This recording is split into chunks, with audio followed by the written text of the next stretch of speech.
2026 சட்டமன்ற தேர்தலுடைய நாம் தமிழர் கட்சியினுடைய வேட்பாளர்களை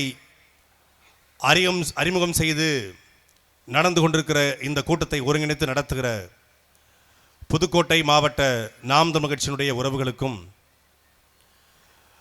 இந்த ஆலங்குடி சட்டமன்ற தொகுதி கைகாட்டி பகுதியிலே மானத்தோடும் அறிவோடும் வீரத்தோடும் வாழ்ந்து வருகிற எம் தமிழ்ச்சாதியின் சொந்தங்களுக்கும், என் மாமன் மச்சான்களுக்கும்,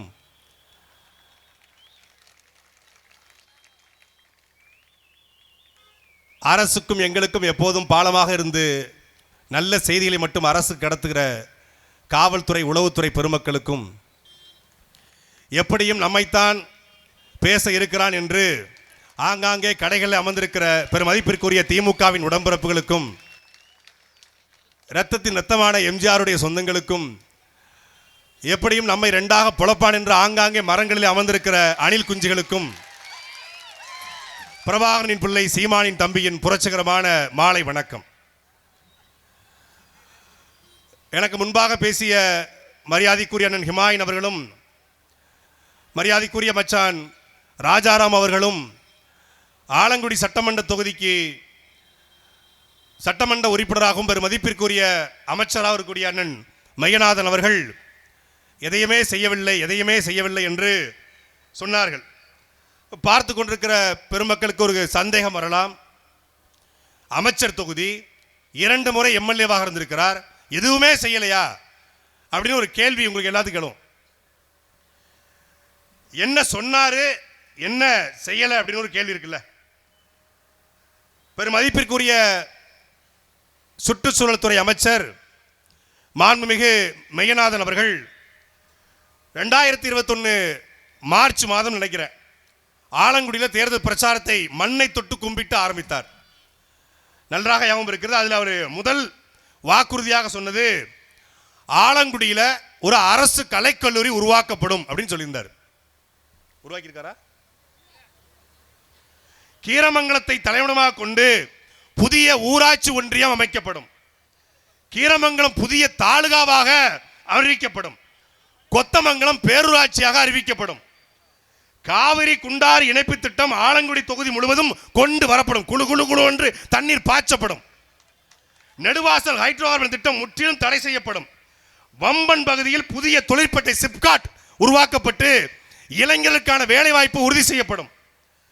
ஆவணத்தாங்கோட்டையில் பட்டய படிப்பு கல்லூரி ITI தொடங்கப்படும். வடகாடு மாங்காடு பகுதியில் அதிகமான பூக்கள் காய்கறிகள் உற்பத்தியாவதால் குளிர் பதன கிடங்கு அமைக்கப்படும். ஆலங்குடியில் புறவழிச்சாலை அப்படியே அழகா ரவுண்டா உருவாக்கப்படும். வம்பனில் அரசு வேளாண்மை கல்லூரி அமைக்கப்படும். கடைசியாக அண்ணன் சொன்னது, தைலமர காடுகளை 7000 ஏக்கர் தைலமர காடுகளை ஒழித்து சமூக நல காடுகளை உருவாக்கி செவ்வாயில இருந்து பார்த்தா இங்க தமிழ்னு தெரியும். எப்படி இங்க இருந்து பார்த்தா தெரியாது. செவ்வாய்க்கு போகணும். நம்ம எப்படி போவ? செத்தாவது போ. செவ்வாய்க்கு போனா செவ்வாயிலிருந்து பார்த்தா தமிழ் அப்படின்னு தெரியுற மாதிரி ஒரு காட்டை உருவாக்க போறேன்னாரு. எனக்கு பெரிய ஆச்சரியம். கீழே இருந்து பார்த்தாலே தமிழ் இல்லை. இங்க பாருங்க, ஏதோ JCP பைக்ஸ், அங்க வந்து டீ காபி ரெடி, பாதாம்பால் தயாரு அப்படின்னு போட்டிருக்கு. முழுக்க இப்போ இருட்டு வேறது இல்லை. நாடே இருட்டு கிடக்கும் போது அப்புறம் கைகாட்டி மட்டும் இருட்டில் இருக்காதா? இப்படி அண்ணன் வந்து சொன்னாங்க. அதை விட கூடுதல் வாக்குறுதிகள் அவர் ஒரு காணொலி வெளியிட்டார். எனக்கு நல்லா ஞாபகம் இருக்கு. நான் டவுன்லோட் பண்ணி வச்சிருந்தேன், அதை அப்பவே வச்சிருந்தேன். அதில் வந்து இப்போ நம்ம எல்லாம் பொய் சொல்லிட்டு போயிடக்கூடாதுல. அமைச்சர் பெரிய மனுஷன், நமக்கு ரொம்ப வேண்டப்பட்ட ஆள், சொந்தக்காரர் வேற. அப்படிங்கும்போது எதையாவது சொல்லிட்டு போயிட்டாங்கப்பா என்னை பற்றி அப்படிம்பாங்க. என்னை நம்பி உங்களுக்காக பணியாற்றுவதற்கான வாய்ப்பினை கடந்த 5 ஆண்டு காலத்தில் தந்திருக்கின்றீர்கள். எதிர்கட்சியாக முடிந்ததை செய்திருக்கிறேன். விரைவில் திராவிட முன்னேற்ற கழகத்தின் ஆட்சி தலைவர் தளபதி முதலமைச்சராகின்ற பொழுது ஆளுங்கட்சி சட்டமன்ற உறுப்பினராக ஆலங்குடி தொகுதியில் நான் செய்ய இருக்கின்ற பணிகளை உங்கள் பார்வைக்கு கொண்டு வருகிறேன். முக்கியமா என்னோட வேலை காவிரி குண்டாறு இணைப்பு திட்டத்தை கொண்டு வந்து ஆலங்குடி தொகுதிக்குட்பட்ட அம்பளியாறு, வெள்ளூனியாறு, வெள்ளாறு, வெட்டாறு, பாம்பாறு அத்தனை ஆறுகளையும் இணைத்து இந்த பகுதியில் இருக்கின்ற அனைத்து குளங்களிலும் காவிரி உபரி நீரை தேக்கி இந்த மண்ணினுடைய நிலத்தடி நீர்மட்டம் உயர்த்துவதுதான் என்னுடைய முதல் குறிக்கோள் இந்த ஆலங்குடி தொகுதியில் 1000 அடிக்கு ஆழ்குழாய் போயிருச்சு. இன்னும் ஒரு 5 வருஷம் ஆயிடுச்சுன்னா நம்ம குடிக்கிறதுக்கான தண்ணியே பார்க்க முடியாத என்கிட்ட ஒரு சூழ்நிலை ஏற்படுகின்ற அச்சம் நமக்கு இருக்கிறது. விவசாயிகள், தன்னார்வலர்கள், இயற்கை ஆர்வலர்கள்லாம் இதிலே மும்முரமாக இருக்கிறார்.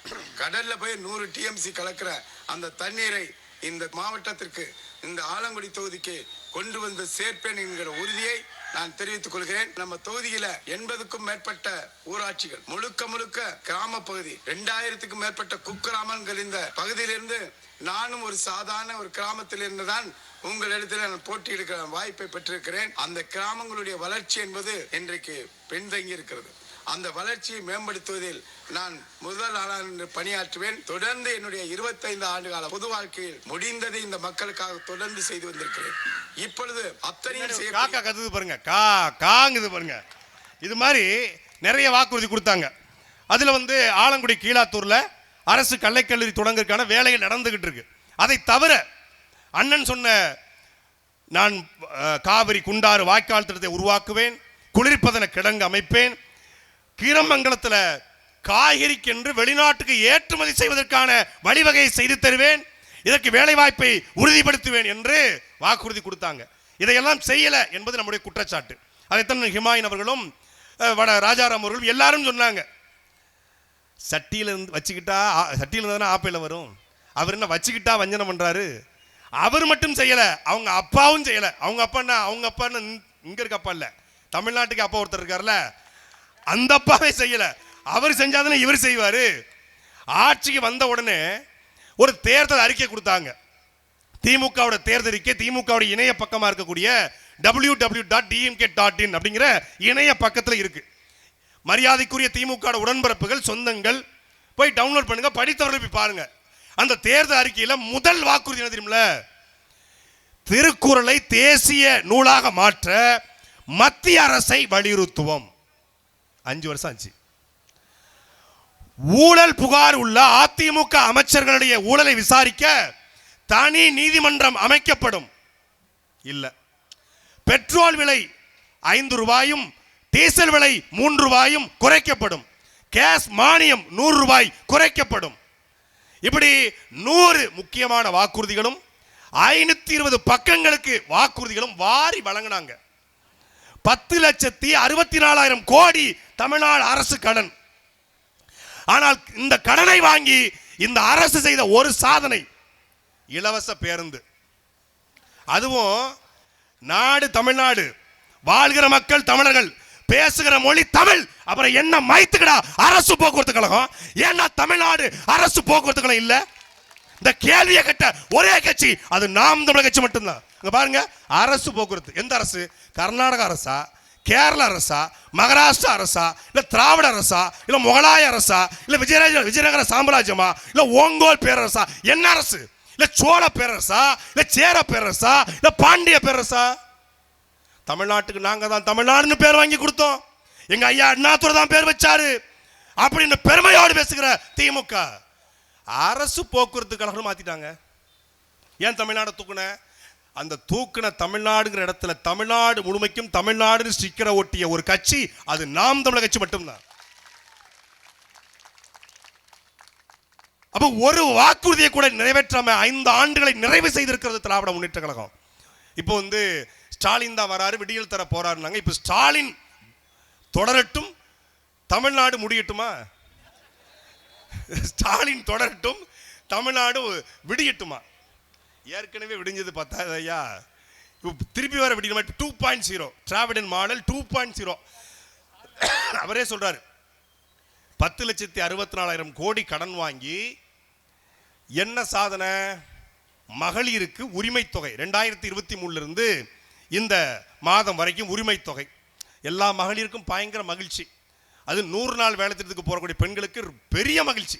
காலையில் எந்திரிச்ச உடனே 6,000 ரூபாய், நான் கூட எங்கள் அண்ணன் தான் போட்டான்னு நினச்சேன் அப்படின்னு ஒரு தங்கச்சி, எங்கள் பெரியம்மா மகன் துபாயிலேருந்து போட்டிருப்பானு ஒரு அம்மா, இல்லையே நான் யார்ட்டையுமே பணமே கேட்கலையே எப்படி போட்டாங்க அப்படின்னு ஒரு அக்கா அதிர்ச்சி ஆயிட்டாங்க. 5,000 ரூபாயை பார்த்த உடனே இன்ப அதிர்ச்சி ஆகி, அதாவது காலை விழிந்தவுடன் பெண்களுக்கு இரட்டை மகிழ்ச்சி, இன்ப அதிர்ச்சி கொடுத்த ஸ்டாலின் சன் நியூஸ்ல போட்டுட்டு இருக்கான். 1967 திமுக ஆட்சிக்கு வருது. அன்றைக்கு பெருமதிப்பிற்குரிய பேரறிஞர் அண்ணாதுரை அவர்கள் திமுக ஆட்சிக்கு வந்தால் ஒரு படி நிச்சயம் 2 படி லட்சியம் என்று வைக்கிறார். அன்றைக்கு பஞ்சம் பசி பட்டினி காங்கிரஸ் ஆட்சி ஒரு பணக்கார ஆட்சியாக இருந்தது என்று அடக்குமுறை ஒடுக்குமுறையிலிருந்து வளர்ந்த திமுக ஒரு படி அரிசி கொடுத்தா தான் வாழ முடியும், ஒரு படி அரிசி இலவசமாக கொடுத்தா தான் பெண்கள் உழவைக்க முடியும் என்ற நிலை இருந்தது. 70 வருஷம் மாறி மாறி திமுக அதிமுக என்ற ஆண்டு, அதுல 5 முறை 6வது முறையாக திமுக ஆண்டு, 5 முறை அதிமுக ஆண்டு, கருணாநிதி, எம்ஜிஆர், ஜெயலலிதா, எடப்பாடி பழனிசாமி, ஓபிஎஸ், ஸ்டாலின் என்று மாறி மாறி ஆண்டு 1000 ரூபாய் கொடுத்தா தான் எங்க வீட்டு பெண்கள் வாழ முடியும் என்றால் நீங்க என்ன ஆட்சியை 50 ஆண்டுகள் கொடுத்தீர்கள்? 1000 ரூபாங்கிறது எவ்வளவுங்க? ஒரு நாளைக்கு 33 ரூபாய். நான் தெரியாம இங்க இருக்க பெண்கள்கிட்ட 33 ரூபாய் வச்சு ஒரு நாளை ஓட்ட முடியுமா? இந்த கடையில் போய் ஒரு டீயும் ஒரு பண்ணும் சாப்பிட்டா 25 ரூபா வந்துடும். இந்த டீ 15 ரூபா நினைக்கிறேன். ஒரு பிரெட் வாங்கினா இன்னைக்கு வந்து பிரெட் குறைந்தபட்சம் 35 ரூபா. 3 வேளை ஒரு அம்மா ஒரு அப்பா ஒரு பொண்ணு ஒரு பையன் இருக்கக்கூடிய 4 பேர் கூடிய வீட்டில் 33 ரூபாயை வைத்துக்கொண்டு என்ன செய்ய முடியும்? இவர் 33 ரூபா, யாரு அப்பா 1000 ரூபா, சித்தப்பா அவர் பெருந்தன்மைக்காரர்ல, அவர் வந்து கடைசி 7வது வள்ளலுடைய 8வது வள்ளல், பாரி வேந்தருடைய பரம்பரையில் பிறந்த கடைசி வள்ளல் எடப்பாடி பழனிசாமி. 1000 ரூபா பத்தாது, நான் வந்தா 2000 தானே. அவரு அப்பா 1000, சித்தப்பா 2000. இங்க விஜய்னா அவர் அப்பா சித்தப்பா நான் தரேன்டா 2500 அள்ளி வச்சுக்கலாம். 2500 ரூபா எவ்வளவு? ஒரு நாளைக்கு 82 ரூபா.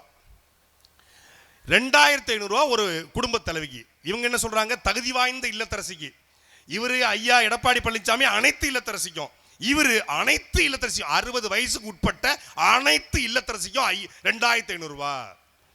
அப்படி என்றால் ஒரு ஆண்டுக்கு 60,000 கோடி ரூபாய் வருது. 60,000 கோடி, 60,000 கோடி தானே, 60,000 கோடி. மொத்தமாக 5 ஆண்டுக்கு 3 லட்சம் கோடி ரூபாய் இந்த மகளிர் உரிமை தொகை.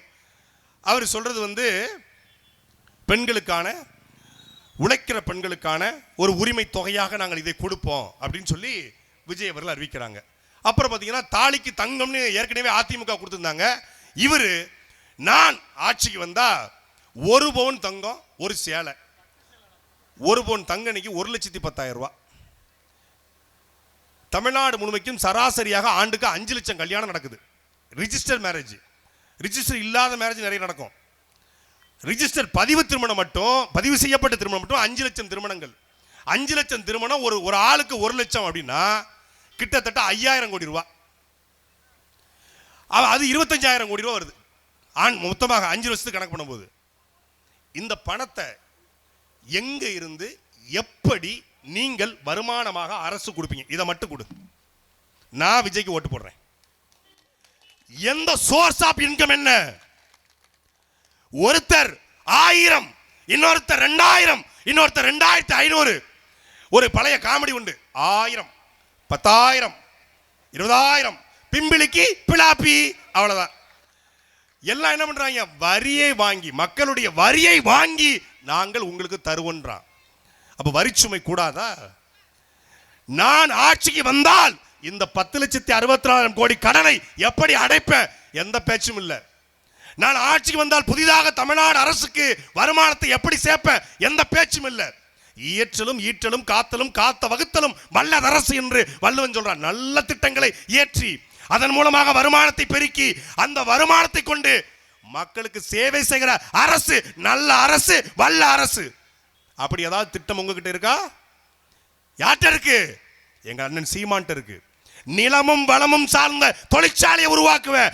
ஆலங்குடியா எல்லாரும் பண்ருட்டி பலாப்பழம் சாப்பிட்டுருப்பான். ஆனா எங்க மாமா ஊர் வடகாட்டு பலாப்பழம் எவனும் சாப்பிட்டதில்லை. நான் பொண்ணு எடுத்த ஊர் பலாப்பழம் சாப்பிட்டதில்லை. இந்த ஆலங்குடி பலாப்பழம் தாண்டா தமிழ்நாட்டிலே சிறந்த பலாப்பழம். ஆனால் அந்த பலாப்பழத்துக்கான சரியான விலை கொடுக்கப்படுகிறதா? இங்கே ஒரு பலாப்பழ தொழிற்சாலை, பலாப்பழத்தை மதிப்பு கூட்டக்கூடிய தொழிற்சாலை உருவாக்கின குறைந்தபட்சம் 10,000 பேருக்கு வேலையை கொடுக்க முடியும். தமிழ்நாட்டிலேயே புதுக்கோட்டை மாவட்டத்தில் தான், துபாயில், ஈரான், இங்க சவுதி அரேபியாவில், கல்ஃப் கண்ட்ரீஸ்ல, ஏன் அரபு நாடுகள்ல, அமெரிக்க நாடுகள்ல, ஐரோப்பிய நாடுகள்ல வீட்டுக்கு ஒருத்தன் வெளிநாட்டில் இருக்கிறது. புதுக்கோட்டை மாவட்டத்தை குறிப்பாக ஆலங்குடி, இந்த கீரமங்கலம், கொத்தமங்கலம், இந்த வடகாடு, இந்த பகுதிகளில் தான், மாங்காடு பகுதிகளில் தான் வீட்டுக்கு ஒருத்தர் இருக்கிறான். ஏன்? வேலை இங்க இல்ல. அங்க 1 லட்சம் சம்பளம் வாங்குறான். பொண்டாட்டியை பார்க்க முடியல, பிள்ளைய பார்க்க முடியல, அப்பாவை பார்க்க முடியல, சித்தப்பாவை பார்க்க முடியல, கோவில் திருவிழாவுக்கு வர முடியல, பொங்கலுக்கு வர முடியல, ஒரு மஞ்சு விரட்டுக்கு வர முடியல, ஜல்லிக்கட்டுக்கு வர முடியல. இங்கே தன்மானமிக்க குடும்பத்தோடு வாழ்கிற வாக்கை 50,000 சம்பளம் என்றால் அந்த வேலையை உதறிட்டு இங்க வருவானா மாட்டானா, அதைத்தான் நாம் நமக்கு முன்னிறுத்துகிறது. நீ இருக்கிற இடத்திலேயே உனக்கு கல்வி, நீ இருக்கிற இடத்திலேயே உனக்கு வேலை. வெறும் பலாப்பழ தொழிற்சாலை மட்டும் தான் வைக்க முடியுமா? ஆலங்குடி பகுதியில் அதிகமான காய்கறி, அதிகமான மல்லிகைப்பூ, வாசனை திரவியம். இந்த வடகாடு, இந்த பகுதியில் வாசனை திரவிய தொழிற்சாலை வைப்போம். இவங்க சொன்ன வார்த்தையில் நம்ம காதுலாம் அப்படியே மல்லிப்பூ வாசனை. ஆஹா, அழகா பேசுறாங்களே. மல்லிப்பூ தொழிற்சாலை வைப்போம், வாசனை. எல்லாரும் நீங்க அதிமுக கடன் சொல்லுவாங்க, திமுக கடன் சொல்லுவாங்க, செய்ய மாட்டாங்க. இப்போ அது வச்சா யாருக்கு வைக்கிறது? வச்சா யாருக்கு கான்ட்ராக்ட் கொடுப்பது? அந்த வாசனை திரவியத்தை எடுத்து எந்த கான்ட்ராக்ட் மூலமாக துபாய்க்கு அனுப்புது? அதுல போட்டிப்போம். நம்ம எடுக்கிறதா அவர் எடுக்கிறதா? அதுல எப்படி கமிஷன் அடிப்பது? அது போட்டி. அப்ப நாங்கள் என்ன சொல்றோம்? இதை இப்ப சொல்லல, 2016 நாம் தமிழர் கட்சியுடைய தேர்தல் அறிக்கையை சொல்லிக்கிறோம். ஆலங்குடி தொகுதியில் குறிப்பாக இந்த வடகாடு, ஆவணம் இதுக்கு இடைப்பட்ட பகுதியில் வாசனை திரவிய தொழிற்சாலையை உருவாக்குவோம் என்பது எங்களுடைய 2016 தேர்தல் வாக்குறுதி. அப்படித்தான் நீங்க பொருளாதாரத்தை ஈட்ட முடியும். அதன் மூலமாக அரசுக்கு வருமானத்தை ஈட்டி அந்த வருமானத்தை கொண்டு ஆரம்ப கல்வி முதல் ஆராய்ச்சி கல்வி வரை, எல்கேஜி முதல் பிஹெச்டி வரை அனைவருக்கும் இலவசம் என்பது நாம் தமிழர் கட்சியுடைய தேர்தல் அறிக்கை. அவன் 1000 இலவசம், இவன் 2000 இலவசம், அவர் 2500 இலவசம், நாங்கள் அனைவருக்கும் கல்வி இலவசம். நீ 1ஆம் வகுப்புலேருந்து 12ஆம் வகுப்பு வரைக்கும் இடைநிற்றலுக்கு 15,000, 5 ஏக்கர் வச்சிருந்தா கல்வி இலவசம். 5 அது சொல்றாப்புல, விஜய் சொல்றாப்புல, தஞ்சாவூர்ல பேசும்போது 5 ஏக்கருக்கு கீழே வச்சிருக்கவங்களுக்கு 1லேருந்து 12 வரைக்கும் இலவசம். சரி, ஏன்டா 5 ஏக்கர் 10 சென்ட் இருக்கு, இப்போ நான் படிக்கணுமா கூடாதா? 5 ஏக்கர் நான் வச்சிருக்கேங்க. எங்க வச்சிருக்கேன்? எங்க ஊர் தென்காசி மாவட்டம் வீராணத்தில் வச்சிருக்கேன். வீராணத்தில் 5 ஏக்கருக்கு என்ன மதிப்பு? அதே 5 ஏக்கர் நான் திருச்சி பக்கத்தில் பஞ்சப்பூர் வச்சா என்ன மதிப்பு? பஞ்சப்பூர்லயும் 5 ஏக்கர் இருக்கு, எங்க ஊர் வீராணத்தையும் 5 ஏக்கர் இருக்கு. அந்த மதிப்பு என்பது வெறும் 10 லட்சம். பஞ்சப்பூர் வச்சிருந்தா 10 கோடி. இப்போ எனக்கு பஞ்சப்பூர்களுக்கும் படிப்பு உண்டா இல்லை வீராணத்துக்கு படிப்பு உண்டா? என்னடா உன் கணக்கு? 5 ஏக்கருக்கு கம்மியா இருந்தா இலவசம், 5 ஏக்கருக்கு மேல இருந்தா இலவசம் இல்ல. 2 ஏக்கர் கம்மியா இருந்தா கூட்டுறவு கடன் ரத்து, 2 ஏக்கருக்கு மேல இருந்தா கூட்டுறவு கடன் ரத்து இல்ல. சரி, 2 ஏக்கர் 1 சென்ட் வச்சிருக்கங்க, கூட்டுறவு கடன் ரத்து பண்ணுவியா பண்ண மாட்டியா? எவனோ ஒருத்தன் எழுதி கொடுத்துட்டாங்க, எழுதி கொடுத்து பார்க்கலாம். மக்களின் பிரச்சனைகளை மனதிலிருந்து பேச முடியாமல் துண்டு சீட்டில் பேசுறவன் எப்படியா தலைவனாக இருக்க முடியும் என்று ஒருத்தன் கேட்கல. மக்கள் பிரச்சனை மனசுல இருந்து வரணும்ல. நான் என்ன செய்ய போறேன், நாங்க என்ன செய்ய போறோம் என்பது எங்களுக்கு தாள்ல இருந்து வரல, எங்களுக்கு தலையிலிருந்து வருது. நாங்க தாளை பார்த்து பேசுற கூட்டம் கிடையாது. இந்த தாள் என்பது வேட்பாளர் பேரு, அது மாத்தி பேசுற கூட்டம் எழுதி வச்சிருக்கோம். அப்ப மக்கள் பிரச்சனை உனக்கு தெரியல, அடிச்சு விடுறாப்புல. அது எப்படி செய்வாப்லையாமா விஜய்? மரியாதைக்குரிய தமிழ்நாடு முதலமைச்சர் அவர்கள் ஸ்டாலின் சார் டாக்ஸ் அப்படின்னு ஒன்று வாங்குறாராம். அதாவது 4,30,000 கோடி பட்ஜெட்னா 30% ஸ்டாலின் ஒதுக்கிறாராம். கமிஷனா போயிருதான். எதுக்கு, எப்படி கமிஷனா போகுது? ஒரு பாலம் கட்டணுங்க, 1 லட்சம் ரூபாய்க்கு பாலம் கட்டணும். 30 விழுக்காடு திமுக, 20 விழுக்காடு திமுக தலைமை குடும்பத்துக்கு, 10 விழுக்காடு திமுக அமைச்சர் எடுத்துறாங்க. அப்போ 1 லட்சத்துக்கு கட்ட வேண்டிய பாலத்தை 70,000த்துக்கு கட்டுறாங்க. அப்ப என்னதுக்கு பேரு? முறைகேடு, ஊழல்.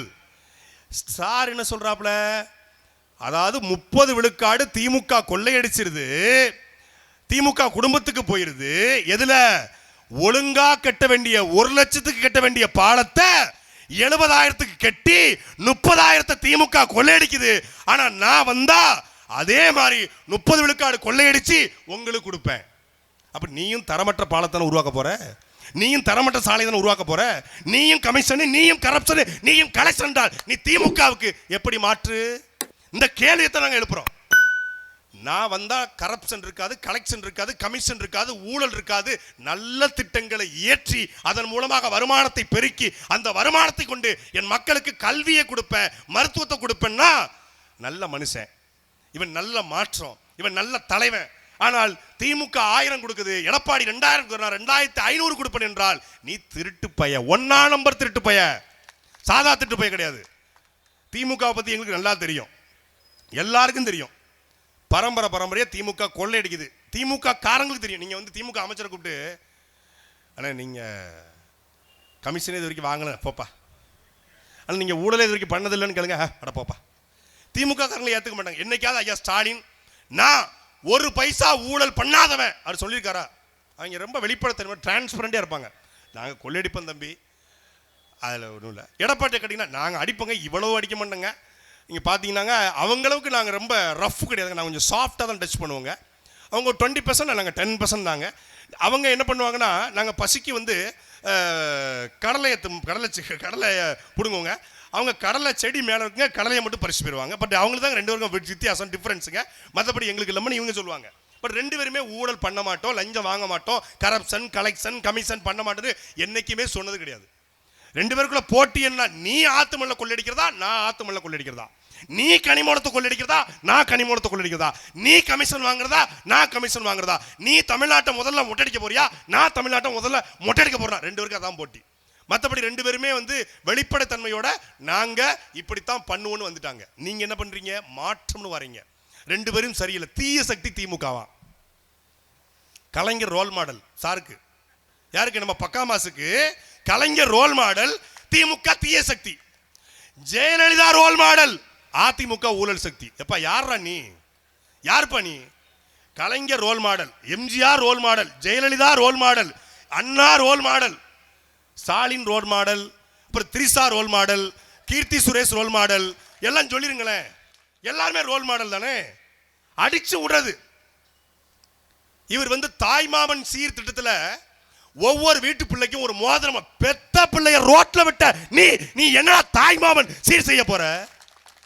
உன் மகனை வீட்டுக்குள்ள அனுமதிக்க முடியல, கட்டிய மனைவிய வீட்டுக்குள்ள அனுமதிக்க முடியல, அவள் வீட்டுக்குள்ளே அனுமதி கேட்டு நீதிமன்றத்தில் போராடி கொண்டிருக்கிறாள். இவர் மகளிர் தினம் கொண்டாடி கொண்டிருக்கிறார். ஊர்ல இருக்கிற கொலகார பையெல்லாம் ஒண்ணு கூடி, யாரு 10 கொலை பண்ணவன், 5 கொலை பண்ணவன், 7 கொலை பண்ணலாம் ஒண்ணு கூடி. நாட்டில் இந்த ஈரானும் ஈராக்கும் ரொம்ப சண்டை போட்டதுனால நிறைய மக்கள் இறந்துட்டு இருக்காங்க. இது எப்படி தடுக்கிறதுன்னு பேசினா எப்படி இருக்கும்? கொலகார பையெல்லாம் ஒண்ணு கூடி பீஸ் கமிட்டி போட்டு புறாவை பறக்க விட்டாங்களாம். ஆத்துமலை கொள்ளைகள் உங்க மாவட்டத்தில் அதிகமா இருக்காங்க. ஆத்துமலை கொள்ளைகள் கனிம வள முதலாளிகள்னு சொல்லுவாங்க. அவங்கள கனிம வள முதலாளிகள், ஆத்துமலை கொள்ளையர் கிடையாது. இப்ப கிட்னி திருட்டு சொல்லக்கூடாது, கிட்னி முறைகேடு செய்பவர். தங்கத்தை எடுத்துட்டாரு, ஐயோ அப்படி சொல்லாதீங்க, பதறுதா இல்லையா? தங்கத்தை எடை குறைப்பாளர், தங்கத்தை திருடு வழக்கவர் எடையை குறைச்சிருக்காருங்க. நீங்க எதுக்கு ஆத்துமலை கொள்ளையர்னு சொல்லி பதற விடுறீங்க? கனிம வள முதலாளிகள் டீசெண்டா பேசி பழகுங்கன்றாங்க. சரி, கனிம வள முதலாளிகள், அந்த கனிம வள முதலாளிகள் எது? நம்ம பாட்டம் பேர் கரிகால சோழம் பேர் கொண்டவங்க எல்லாம் இருக்காங்க இல்லையா, கனிம வள முதலாளிகள். அந்த கனிம வள முதலாளிகள்லாம் ஒன்று கூடி, புதுக்கோட்டைக்காரங்க எல்லாம் ஒன்று கூடி, இந்த சுற்றுச்சூழல் ரொம்ப மாசுபடுது, சுற்றுச்சூழல் சீர்கேடு ஏற்படுது, நிலத்தடி நீர் மட்டம் வடகாட்டில் 1000 அடி போயிருச்சுன்னு சொல்லி ஆர்ப்பாட்டம் பண்ணா எப்படி இருக்கும்? எப்படி இருக்கும்? ஏண்டா டேய், மண்ணை பூரா அள்ளி வித்துவிட்டு, காவிரியார பூரா களவாண்டு வித்துவிட்டு, தாமிரபரணியை தரமட்டமாக்கிட்டு, பாலார பாலாப்படுத்தி விட்டு, நீ வந்து 1000 மணிக்கு மிக்க தண்ணி பிடிச்சு வருத்தப்படுறேன்னு சொன்னா எப்படி இருக்கும்? அதே போலத்தான் கட்டிய மனைவியை வீட்டுக்குள்ளே அனுமதிக்க மறுத்துவிட்டு, பெண்களுக்கு நான் இலவசம் தர்றேன், நான் பெண்களை போற்றுகிறேன், வேலுநாச்சியார் பெண்கள் படையா. இதை 2016 சீமான்னு சொல்லிட்டாரு. ஒவ்வொரு காவலருடைய சட்டை பையிலும் கேமரா பொருத்துவேன், கேமரா பொருத்தி பெண்களுக்கான தமிழ்நாடு முழுக்க சட்டம் ஒழுங்கை சீர்கேடை தடுப்புன்னு சொல்லி செயல்பாட்டு வரைக்கும் 16 இருக்கு. அதை காப்பிடிச்சுட்டு வந்து ஒவ்வொரு இதுலையும் நான் வந்து பாடி கேம் பொருத்திடுவேன். பாடி கேம். நானும் என்னடா ரொம்ப நேரம் அதை பாடி கேம், அது என்ன பாடி கேம்? கருவியை சட்டையிலே பொருத்திடுவேன்னு சொல்ல தெரியல. இதை விட பெரிய குடும்பம்ல இந்த லலிதா ஜுவல்லரி, நம்ம ஜிஆர்டிலாம் போனீங்கன்னா 10 மாதம் நகையை கட்டினீங்கன்னா, மாதம் 1000 ரூபா கட்டிங்கன்னா 11ஆவது மாதம் அந்த நகைக்கடைக்காரங்க ஒரு 1000 ரூபாய் போட்டு நமக்கு ஒரு ஆஃபர் தருவாங்க. Annalakshmi gold pack, silver gold பேக்குன்னு கொடுப்பாங்க. அது மாதிரி ஒரு கட்சி தலைவர் அறிக்கை கொடுக்காருங்க, அன்னலட்சுமி சூப்பர் 6 திட்டம். விஜய் கொடுத்துருக்காப்ல. என்னங்க அன்னலட்சுமி சூப்பர் 6 திட்டம்? என்னது நகைக்கடை விளம்பரமா இருக்குன்னு பார்த்தா 6 சிலிண்டரை பெண்களுக்கு இலவசமாக கொடுப்பாராம். சமைக்கிற தாய்மார்கள் அன்னத்தை கொடுப்பதால் அவர்கள் அன்னலட்சுமியா, 6 சிலிண்டரை கொடுப்பதனால அன்னலட்சுமி சூப்பர் 6 திட்டம். என்ன இண்டன் கேஸும் பாரத் கேஸும் என்ன பனையூரில் உற்பத்தி பண்றீங்களா? எனக்கு ஒன்றும் புரியலையே. அது மத்திய அரசுடைய இது. 6 சிலிண்டர் தமிழ்நாடு அரசு மானியம் கொடுப்பேன்னு சொன்னா கூட ஒரு லாஜிக் இருக்கு, ஒரு நேர்மை இருக்கு. அன்னலட்சுமி சூப்பர் 6ல 6 சிலிண்டர் வருஷத்துக்கு இலவசம். மொத்தமே சில குடும்பங்கள வருஷத்துக்கே 6 தான் வாங்குறாங்க. 2 மாசத்துக்கு ஒரு சிலிண்டர், மொத்த சிலிண்டர் இலவசம்ன்றாப்ல. என்னது? அடிச்சு விடு, அளந்து விடு, யாரு கேட்க போறா? அண்ணன் ஹிமாயின் சொன்ன தமிழ்நாட்டு மக்கள் மூடர்கள், முட்டாள்கள். அவர்கள் எதை பற்றியும் சிந்திக்க மாட்டாங்க. ஃப்ரீயா குடிச்சா தமிழ்நாட்டு மக்கள் பினாயில கூட வாங்கி குடிப்பார்கள் என்கிற திமிர்த்தலம், ஆணவம் விலை பேசுறான் மக்களை. ஓட்டுக்கு பணம் கொடுப்பவன் பாவி, அந்த பணத்தை வாங்கி கொண்டு ஓட்டு போடுவன் தேச துரோகி என்று தெய்வ திருமகனார் எங்கள் தாத்தா முத்துராமலிங்கத்தேவர் சொல்லிட்டு போய் 50 வருஷமாச்சு. ஒருவன் அந்த மக்களை ஏமாற்ற, இந்த படத்தை வரும்ல சதுரங்க வட்டில, ஒருத்தனை ஏமாத்தினோம்னா அவன் ஆசையை தூண்டி விட்டா போதும்னு 2000 ஒருத்தன் உண்மையிலே போட்டிருக்காங்க. காலையில ஒரு எக்ஸலத்துல அப்பா 1000, சித்தப்பா 2000, விஜய்னா 2500. அப்போ இந்த 3 பேர் வந்தா 2500, 2000, 4500 பிளஸ் 6 5500, 5000 ரூபா கிடைச்சிருது. ஒரு கல்யாணத்தை பண்றோம், ஒரு கோல்டு காயின் வந்துட போகுது ஒரு பவுன்ல, அது ஒரு 1,10,000. சரி, அப்புறம் ஒரு பட்டு புடவை வந்துருது. அது காஞ்சிபுரத்து வந்து நாங்க பழைய நகையை வாங்குறாங்க, பழைய பட்டு புடவைகள் பட்டு பாவடைகள் வாங்கணும், அவன்கிட்ட பட்டு புடவைக்கு போட்டோம்னா அதுல ஒரு 5000 மிச்சப்படுத்திடலாம். அப்புறம் ஒரு பிள்ளையை பெற்றெடுத்தோம்னா வரிசையா ஒரு 7 பிள்ளை பெற்றோம்னா 7 பிள்ளைக்கும் 7 கிராம் மோதிரம் வருது. அது ஒரு ஒட்டு 1 பவுனாச்சு, 2 பவுன். இந்த 2 பவுனையும் நகைக்கடையில் அடக வச்சோம்னா ஒரு 2 லட்சம் கிடைக்கும். அதை வச்சு ஒரு பெட்டி கடையை போட்டோம்னா பொழைச்சிக்கலாம்டா, படிப்பே தேவைடா போடுறாங்கடா. 3 பேரும் முதலமைச்சரா 3 பேரும் இலவசமா கொடுப்பான்னு ஒருத்தர் நம்பிக்கிட்டு இருக்காங்க. எப்பா டேய், எங்க வாழ்ந்துட்டு இருக்க பாருங்க. நாங்க மேடையில் எங்க அண்ணன் சீமான் தொண்டை தண்ணி வத்த நெஞ்சு வரல. தமிழர் என்று ஒரு இனம் உண்டு, தனித்தே அவருக்கு ஒரு குணம் உண்டு, வீரமும் மானமும் அவருக்கு உயிரென்று நாங்க உலகத்துக்கே வீரத்தை, பண்பாட்டை, நாகரிகத்தை கற்றுக் கொடுத்த இனம் தமிழினம். கரிகால் சோழனை பார், ராஜேந்திர சோழனை பார், பெரும்படுகு முத்திரையரை பார். நாங்க அவன் நீ எல்லாத்தையும் பார், நான் மரத்துல தொங்குற அங்க பார், நான் ஜெனரேட்டர் தொங்குற அங்க பார், நான் கார் டயருக்குள்ள படுக்கிறேன் இங்க பார், நான் ஹெலிகாப்டர் கும்புறேன் இப்படி பார், நான் ஏர்போர்ட்ல காத்து கிடப்பேன் அப்படி பார், நான் கொடியை கலட்டி NDTV ரிப்போர்ட் கழுத்துல வீசி நான் அவனுக்கு ஃபன் பண்ணுவேன் பார், வைப் பண்ணு ப்ரோங்கிறான். இது பெரிய நாகரிகமான ஒரு சமூகம்டா. கீழடியில 5000 ஆண்டுகளுக்கு முன்பே யானை தந்தத்துல சீப்பு செஞ்சு என்னம்டா, யானை தங்கத்தை உருக்கி அதுல அன்றைக்கே தங்கத்தை கோணூசி செஞ்ச இடம்டா இது அப்படின்னா, அதெல்லாம் எங்க தளபதி மாதிரி வருமான்றான். அன்னைக்கே வந்து கடல் கடந்து கப்பலை கட்டி அந்த கப்பல்ல யானை ஏத்தி ராஜேந்திர சோழன் கடாரம் போயிருக்காரா? மலேசியால ஆடியோ லான்ச்சுக்கு இங்க தளபதி போன மாதிரி வருமான்றான். என்னத்த கடாரத்தை போனாரு? மலேசியாவுக்கு தளபதி போனதுக்கு அப்புறம் தான் மலேசியா இங்க இருக்கிறதே தெரியும். கடாரத்தை கொண்டாரு, இதா கொடாரத்தை கொண்டாரு. 24 நாடுக்கு எடுத்து தலைவர் பிரபாகரன் சண்டை போட்டிருக்காரு. பீஸ்ட் படத்துல செட் எடுத்துக்கிட்டு பாகிஸ்தான்ல எங்க தலைவர் அண்ணன் போயிட்டு வந்துட்டாரு. நீங்க வந்து 24 நாடுன்றீங்க. ஒரு அறிவார்ந்த சமூகம் இது. எங்க அண்ணன் மாதிரி வருமா? என்ன அறிவார்ந்த சமூகம் இது? காந்திபுரம் மண்ணு. இது திருவள்ளுவர் வந்து 1330 குறள் எழுதியிருக்காரா? சிலப்பதிகாரத்தில் இப்படி பாருங்களா, இளங்கோடி இப்படி எழுதிக்காரா? அதான் எங்க அண்ணன் அழகிய தமிழ் மகன்ல பேசின ஒரு வசனத்துக்கு வருமா திருக்குறள்? இது காந்தி பிறந்த மண்ணு, டீ கடையில் நின்று தின்னுபாரு பண்ணு. எப்பேற்பட்ட வசனம் இது? திருக்குறள். அது 7 அடி 7 வரி பாருங்க. காந்தி பிறந்த மண்ணு 3 வரியில முடிச்சிட்டாருங்க. அவ்வையை விட ஃபாஸ்டா இருக்காப்ல அப்படின்னு அவன் போயிட்டு இருக்கான். திருத்த முடியாடா, உங்களை திருத்தவே முடியாதுன்னு தான் சாட்டை எடுத்து அடிக்க வேண்டிய தேவை ஏற்பட்டுச்சு. திருத்த முடியாது. இவங்க ஒட்டுமொத்தமான சோசியல் டஸ்ட்களை, சமூக குப்பை, அதை பூரா கூட்டி அள்ளி வச்சிருக்கிறான். தாவேக்கா வந்தால் நாம் தமிழர் கட்சி கூடாரம் காலி ஆயிரும், நாம் தமிழர் கட்சி சரிஞ்சிரும்னா ஒரு ஞாயிற்றுக்கிழமையில ஒரு மாலை வேளையில இந்த கைகாட்டியில கோட்டரம் கோழி பிரியாணி கொடுக்காம, காசு கொடுக்காம இவ்வளவு பெரிய கூட்டத்தை எந்த கட்சியாலும், ஏன் ஆளும் கட்சியாலும் கூட கூட்ட முடியாது. மெய்யனாதான் எனக்கு கூட்டம் வரனா கூட 1000 ரூபா கொடுத்தா தான் வருவான்.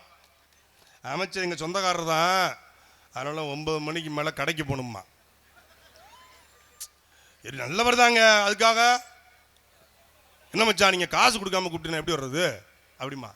ஆனால் அண்ணன் தம்பியாக, மாமன் மச்சானாக, சித்தப்பன் பெரியப்பனாக, அக்கா தங்கையாக ஒரு கட்சியின் கூட்டத்தில் முகமலர்ந்து உட்கார்ந்துக்கிற ஒரு கூட்டம் அது நாம் தமிழர் கட்சியின் கூட்டம் மட்டும்தான். எல்லாரும் பதறுகள் என்றார்கள். தமிழ்நாட்டு மக்கள் வாக்குக்கு பணம் வாங்கி கொண்டு ஓட்டு போடுவார்கள் என்றார்கள். இவ்வளவு பெரிய பண கொள்ளையில எந்த விதமான ஆசைக்கும், எந்த விதமான திமுக அதிமுகவுடைய கவர்ச்சிக்கும் மயங்காது, ஓட்டுக்கு பணத்தை வாங்காது. நான் தமிழன், நாட்டிலே நல்ல ஆட்சி மலர வேண்டும் என்ற நம்பிக்கையோடு சீமான் வெல்வாரா தோற்பாரா தெரியாது. இந்த ஆலங்குடி தொகுதியிலே ஏற்கனவே போட்டி போட்ட வேட்பாளர் வெல்வாரா தோற்பாரா தெரியாது. ஆனாலும் என் அன்பு மக்கள் ஆலங்குடியிலே 15,000 வாக்குகளை 2021 செலுத்தினார்கள், ஓட்டுக்கு பணத்தை வாங்காமல். தமிழ்நாடு முழுமைக்கும் 36,50,000 வாக்குகளை செலுத்தினார்கள்.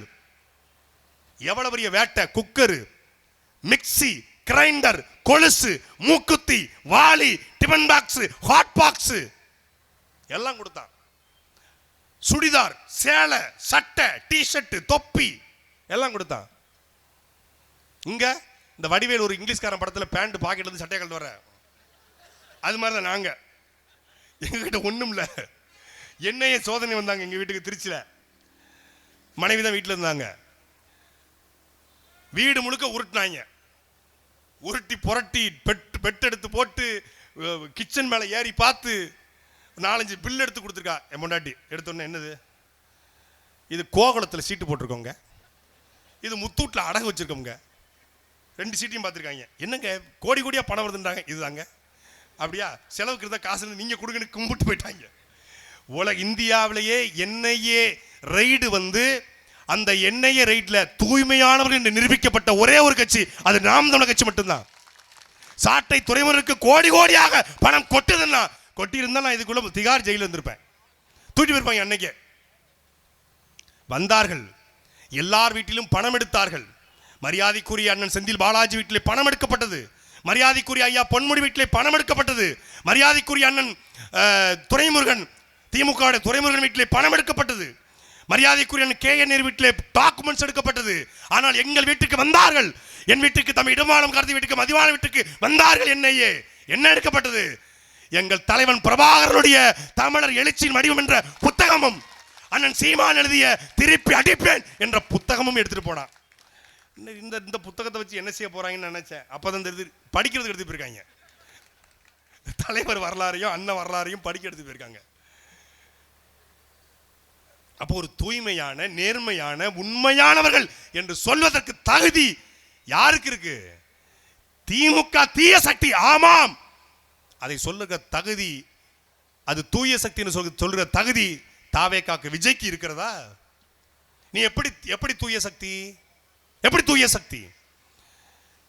அதிமுக இருந்து போன செங்கோட்டையன் பக்கத்துல, அதிமுக இருந்து போன மரியாதைக்குரிய இந்த ஆலங்குடி மண்ணின் மகன் அண்ணன் கூப்பா கிருஷ்ணன் இந்த பக்கம், ஜேசிடி பிரபாகர் இந்த பக்கம், லாட்டி மாட்டினுடைய மருமகன் ஆதவர்ஜனா இந்த பக்கம் வச்சுக்கிட்டு நான் ஊழலை ஒழிக்க போறேன். சார் கொஞ்சம் உங்க காலுக்கு கீழே பாருங்க சார்.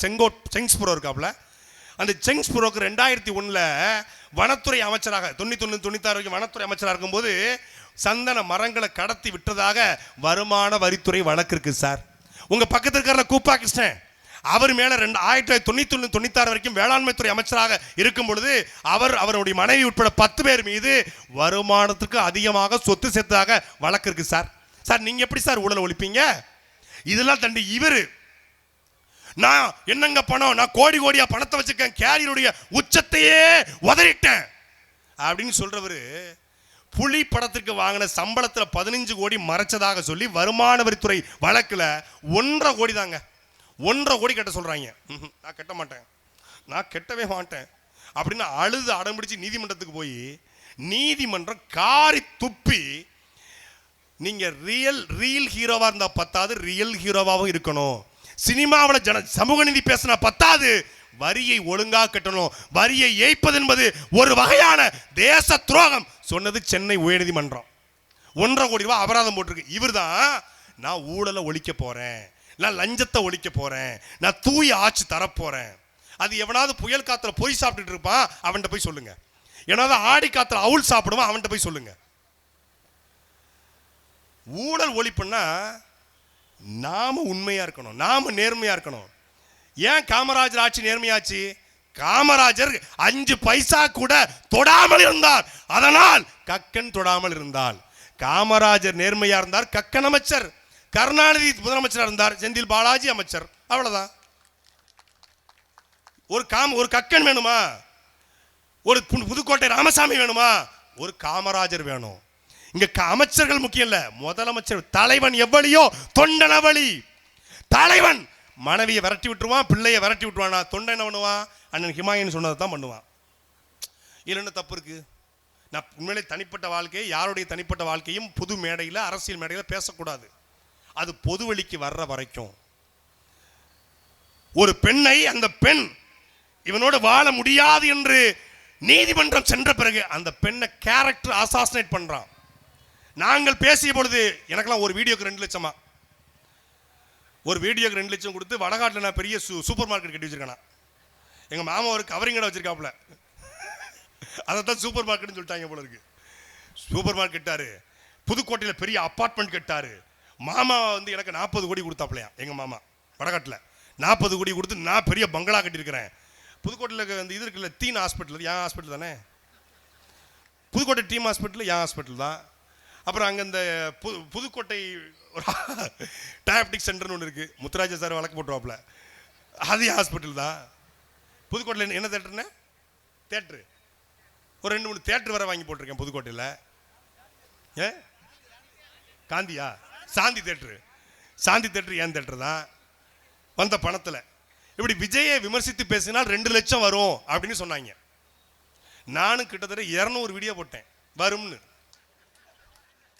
200 வீடியோவுக்கு 2 லட்சம் கணக்கு பண்ணால் கிட்டத்தட்ட நெருக்கி 20 கோடி வருது. இப்போ 20 கோடியா கொஞ்சம் வாங்கி கொடுத்தா 10% கமிஷன் கூட எடுத்துக்கோங்கடா. கொஞ்சம் வாங்கி கொடுத்தா கடனை போட அடைச்சிட்டு ஒரு வீடை கடை கட்டுவேன். எப்படி பாருங்க. சரி, நாம பேசும்போது திமுகவிடமிருந்து சாட்டைக்கு பணம் வருகிறது என்ன சொன்னாங்க? பணத்தை வாங்கிக்கிட்டு தான் திமுகவுடைய தேர்தல் வாக்குறுதியும் ஊழலையும் நாங்கள் பேசுறோமா?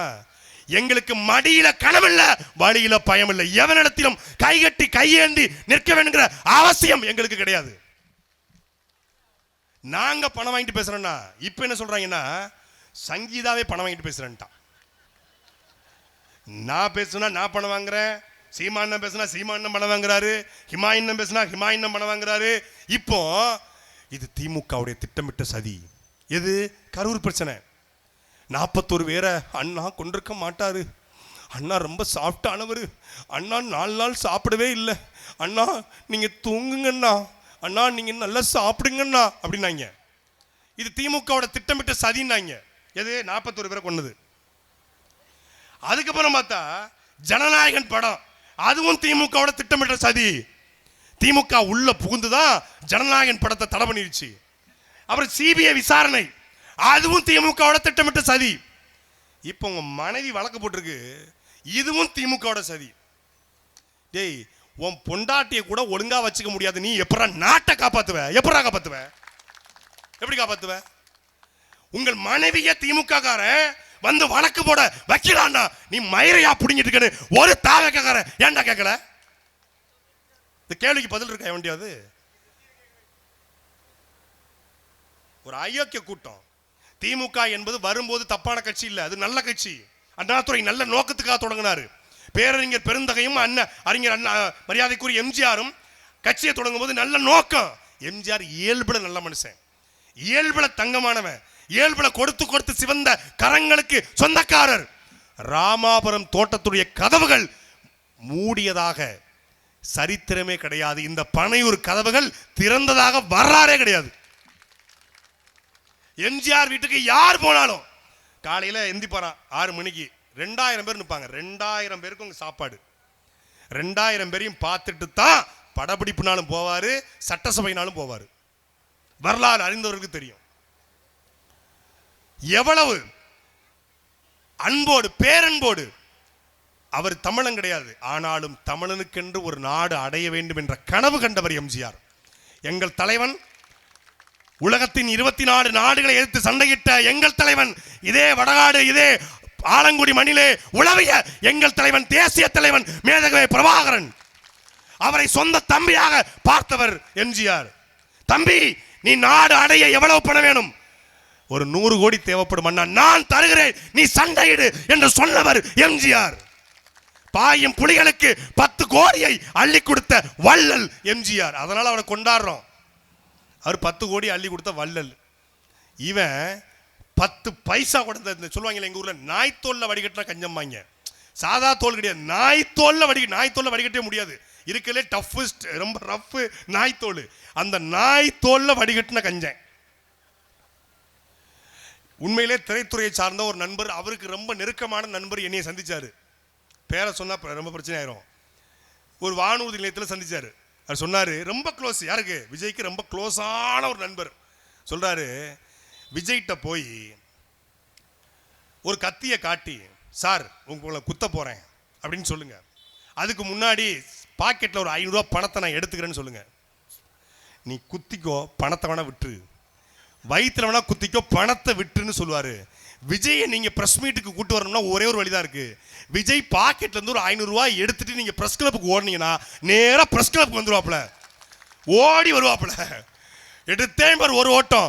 போலீஸ் ட்ரைனிங்ல கூட யாரும் ஓடுனது இல்லையே, கரூர்ல இருந்து ஓடினாப்ல, அது மாதிரி ஓடுவாப்ல அப்படின்னு சொல்றாப்ல. 5 பைசாவை மக்களுக்கு அள்ளி கொடுக்காத இந்த கொரோனா வந்தது, கஜா புயல் வந்தது, தானே புயல் வந்தது, வர்தா புயல் வந்தது. சென்னையில் தன்னுடைய சொந்த வீட்டை, தான் பயன்படுத்திய வீட்டை, அந்த புயலிலே பாதிக்கப்பட்ட மக்களுக்கு, சென்னை வெள்ளத்திலே பாதிக்கப்பட்ட மக்களுக்கு திறந்துவிட்ட ஒரே நடிகர் நம்முடைய அஜித்குமார் மட்டும்தான். அவன் உண்மையில தாள அஜித்குமார் திறந்து விட்டார் சாலிகிராம இல்லத்தை, வாங்க என் மக்கள் பயன்படுத்திக் கொள்ளுங்கள் என்று. அன்னைக்கு ஆழ்வார்பட்ட வீட்டையோ இதே சாலிகிராம வீட்டையோ விஜய் ஏன் திறந்து விடல? இன்னைக்கு நான் மக்களுக்காக வர்றேன், மக்களுக்காக நிற்கிறாரு. இதெல்லாம் சொல்றாங்க. ஒன்னே ஒண்ணுதான், இனி ஒரே ஒரு கமிட்மெண்ட் இருந்துச்சு அவருக்கு, குடும்பம். அந்த குடும்பமும் இப்போ இல்லை. இனிமேல் அண்ணா நமக்கு தான். அண்ணா தமிழ்நாட்டு மக்களுக்காக வந்த அந்த பாகுபலி படத்துல இந்த வந்தாரையா வந்தாரையா தெய்வம் நம்மகிட்ட வந்துருச்சு அப்படின்னு பாட்டு பாடுவாங்கல்ல, அது மாதிரி குடும்பத்தை விட்டுட்டு வந்துறான். பாகுபலி படத்துல குடும்பத்தோட வருவான், அவன் அனுஷ்காவோட வருவான். இவர் அனுஷ்காவோட வரலப்பா, அதை நான் சொல்லல, நீங்க சொல்றீங்க. நான் யாருடைய தனிப்பட்ட வாழ்க்கையிலும் போக மாட்டேன். அவர் அனுஷ்கானா மீனா அவன் மனைவியோட பாகுபலி படத்துல பிரபாஸ் வருவாப்புல. நீங்க சங்கீதாவோட வந்திருந்தா வந்தாரையா வந்தாரைன்னு பாட்டு பாடலாம். உங்களுக்கு இப்போ வாடா மாப்பிள வாழைப்பழ தோப்பளம் பாட்டு பாட வேண்டியிருக்கு. அப்போ இந்த திமுகவுடைய ஊழலுக்கு, திமுகவுடைய தீய ஆட்சிக்கு மாற்றாக விஜய் இருப்பார் என்று எப்படி சொல்ல முடியும்? இல்ல 36 விழுக்காடு, 40 விழுக்காடு, 46 விழுக்காடு ஏத்திக்கிட்டே போறாங்க. திமுக தேர்தல் நின்றுருக்கு, தேர்தல் வாக்கு வாங்கியிருக்கு, ஒரு பெர்சன்டேஜ் இருக்கு. திமுக 41 விழுக்காடு இருக்கு, இருந்துச்சு. அதிமுகவுக்கு கிட்டத்தட்ட 38 விழுக்காடு 2021 சட்டமன்ற தேர்தலில். நாம் தமிழர் கட்சிக்கு 8.2 விழுக்காடு, கம்யூனிஸ்டுக்கு 2 விழுக்காடு, மரியாதைக்குரிய விசிக திருமாவளவனுக்கு நெருக்கி வச்சாலும் ஒரு 4 விழுக்காடு இருக்கும். அண்ணன் டிடிவி தினகரனுக்கு ஒரு 2 விழுக்காடு ஏற்கனவே இருக்கு, நிரூபிக்கப்பட்டிருக்கு. இப்படி ஒவ்வொரு கட்சிகளுக்கும் ஒரு தேர்தலில் போட்டி போட்டு ஒரு பெர்சன்டேஜ் இருக்கு. நீங்க எந்த தேர்தலில் போட்டி போட்டீங்க? 20, 30, 35. என்ன? மக்களுடைய மூளையை கழுவுறாங்க. மக்களுடைய மூளையை கழுவி எனக்கு இப்படி வரப்போது, நான் தான் மாற்று என்று. நீங்கள் தான் மாற்று என்றால் எந்த இடத்துல மாற்று? உங்களுடைய கல்விக் கொள்கை, உங்களுடைய மருத்துவ கொள்கை, உங்களுடைய பொருளாதார கொள்கை, உங்களுடைய தற்சார்பு கொள்கை, உங்களுடைய தனியார் மைய தாராளமய உலகமய கொள்கை என்ன? அதான் ஹிமாயன் கேட்டாங்க, டோல் கேட்டு வேணுமா வேண்டாமா சொல்லு, பதில் சொல்லுங்க. பரந்தூர்ல ஏர்போர்ட் வேண்டாம், வேற எங்க ஏர்போர்ட் வேணும்? பதில், பரந்தூர்ல 5000 ஏக்கர் அழிக்காம 5000 ஏக்கர் அழிக்கப்படுவதால் ஏர்போர்ட் வேண்டாம்னு சொல்றோம். சரி, பரந்தூர்ல வேண்டாம், நாங்க ஏர்போர்ட்டே வேண்டாம்னு சொல்லணும்னு சொல்லி விஜய் சொல்றாப்புல. ஏர்போர்ட்டே வேண்டாம்னா வேற எங்க வேணும்? 5000 ஏக்கர்ல குளத்தையும் அழிக்காம, ஏரியும் அழிக்காம, கம்மாயும் அழிக்காம, விவசாய நிலத்தையும் அழிக்காம 5000 ஏக்கர் எங்க இருக்கு? புரிதல் இல்லை. போராடணும், ஒரு வாக்குறுதியை கொடுக்கணும், கொடுத்துட்டாப்ல. அப்ப அவரல்ல மாற்று. மாற்று என்பது என்ன? நாங்கள் முன்வைக்கிற மாற்று என்பது இந்த இருவரும் திராவிட கட்சிகளுக்கு எதிரான நேர் எதிர் சித்தாந்தம், தமிழ் தேசியம் என்கிற மாற்று. தற்சார்பு பொருளாதார கொள்கை. ஒரு சின்ன நாடு கியூபா வெறும் கரும்பை மட்டும் வைத்துக் கொண்டு உலகத்தின் சர்க்கரை கிண்ணமாக இருக்கிறது. டென்மார்க் வெறும் ஆடு மாடு அதிலிருந்து இருக்கக்கூடிய பால் பொருட்கள் மட்டும்தான். தமிழ்நாட்டினுடைய மாட்டுக்கறி தேவை 30,000 கோடி. தமிழ்நாட்டின் ஆட்டுக்கறி தேவை 1,10,000 கோடி. தமிழ்நாட்டுடைய பால் தேவை 50,000 கோடி. இந்த மூன்றையும் சேர்த்தால் 2 லட்சம் கோடி. பால் பொருட்கள், ஆடு மாடு, இதை மட்டும் வைத்து 2 லட்சம் கோடி ஆண்டுக்கு வருமானத்தை ஈட்ட முடியும். இந்த வருமானம் இப்ப எங்க போகுது? ஆந்திராவுக்கு போகுது. இங்க ஆவின் அப்படின்னு ஒண்ணு இருக்கு பாத்தீங்களா? ஆவின். ஏன் ஆவின் தெரியுமா? ஆந்திராவின் பால், ஆந்திராவின் கறி, ஆந்திராவின் மாடு, அதனால ஆவின். ஆந்திராவின் ஆவின். ஆவின் பண்ணை இருக்கு. பால் யார்ட்ட இருக்கு? அரசு இருக்கா? கொடுக்கறத வாங்கி அரசு கொடுக்குது. நாம என்ன சொல்றோம்? அரசு 10,000 ஏக்கர்ல மாட்டு பண்ணை, 10,000 ஏக்கர்ல ஆட்டு பண்ணை. அந்த ஆட்டு பண்ணை என்றால், மாட்டு பண்ணை என்றால் பக்கத்திலே ஆடு மாடு சம்பந்தப்பட்ட தொழிற்சாலை, பாலாடை கட்டி பால் பொருட்கள், வெண்ணெய், தயிர், நெய் என்று அதிலிருந்து பலகாரம், இனிப்பு என்று தயாரித்து உலகம் முழுமைக்கும் ஏற்றுமதி செய்யக்கூடிய தொழிற்சாலை உருவாக்கி படித்தவன் படிக்காதவன் அனைவருக்கும் அரசு வேலை. இனி படிக்காதவனே இல்லை என்ற நிலையை உருவாக்குவது அடுத்த வேலை. பசிக்கு அழாத குழந்தை, பாலுக்கு பசிக்கு அழாத குழந்தை, கல்விக்கு ஏங்காத மாணவன், வேலைக்கு அலையாத இளைஞன். இதுதான் என் கனவு இந்தியா என்ற பகத்சிங்குடைய கோட்பாடு தான் எங்களுடைய கோட்பாடு. பகத்சிங் சொல்லிட்டு போய் கிட்டத்தட்ட 120 வருஷம் ஆச்சு. இன்றைக்கும் அதை நிறைவேற்ற முடியல. என் அன்பிற்குரிய மக்களே, ஒரு அரசு பள்ளியில, திருத்தணி பக்கத்தில் ஒரு அரசு பள்ளியில 7ஆம் வகுப்பு படிக்கக்கூடிய என்னுடைய மகன் மூத்தவனுடைய வயதை ஒத்த 7ஆம் வகுப்பு படிக்கக்கூடிய ஒரு மாணவன் மதிய உணவு சாப்பிட்டு கொண்டிருக்கிறான். பள்ளியினுடைய சுற்றுச்சுவர் இடிந்து விழுந்து அந்த மாணவனுடைய மூளை வெளியே வந்து செத்துப்போன என்றால் இந்த ஆட்சி எவ்வளவு கேடுகட்ட கேவலப்பட்ட ஆட்சி என்பதை அறிவார்ந்த மக்கள் சிந்திச்சு பாருங்க. திருச்சி பக்கத்தில் சிங்களாந்தபுரம் என்ற ஒரு பகுதி, படித்தவர்கள் இணையத்தில் தேடி பாருங்க. சிங்களாந்தபுரம் 9 மாதங்களுக்கு முன்பு கட்டப்பட்ட பள்ளியின் சுற்றுச்சுவர் இடிஞ்சு, மேலக்கூடிய கூரை இடிஞ்சு விழுந்து மாணவர்களுடைய மண்டை உடைப்பு. தமிழ்நாடு முழுமைக்கும் பள்ளியினுடைய கழிவறை கூட தரமா இல்லை. இதே வடகாட்டில், இதே ஆலங்குடியில், இதே கீரமங்கலத்தில், கொத்தமங்கலத்தில், குளமங்கலத்தில், மாங்காட்டில் பள்ளிக்கூடம் இருக்கு. பள்ளியோட கழிவறம் எப்படி இருக்கு? கழிவறை பேருந்து நிலையம் இருக்கு. ஆலங்குடி பேருந்து நிலையம். இந்த ஆலங்குடி பேருந்து நிலையத்தில் கழிவறைக்குள்ள ஒரு நாள் ஒருத்தன் போயிட்டு நிம்மதியாக வந்துட்டான்னா அதுக்கப்புறம் என் பேரை மாற்றிக்கிறேன். இந்த சட்டமன்ற உறுப்பினர் போவாரா? இந்த பாராளுமன்ற உறுப்பினர் இருக்கார பகுமானமா ஒருத்தர், சிதம்பரம் பெத்தெடுத்த சீர்மிகு மகன் கார்த்தி சிதம்பரம், அவர் போவாரா? என்னைக்காவது வந்து பார்த்துக்க வருவாங்க. எப்போ வருவாங்க? 2029 மறக்காம வருவாப்புல. 2024 வந்தாரு. இவன் 29 என்னைக்கா கார்த்தி சிதம்பரத்தை பார்த்துருக்கீங்களா? கார்த்தி சிதம்பரத்தை இந்த தொகுதியினுடைய பாராளுமன்றத்துக்கு தொகுதியுடைய எம்பி கார்த்தி சிதம்பரம், கார்த்தி சிதம்பரம் என்னைக்காவது வந்து பார்த்துருக்கீங்களா? நிதின்னு ஒன்று இருக்கு, எம்பி நிதி. இது சிவகங்கை பாராளுமன்ற தொகுதி உட்பட்ட பகுதி தான். எம்பி நிதி இருக்கு. என்ன பண்றாங்க? ஒன்றும் கிடையாது.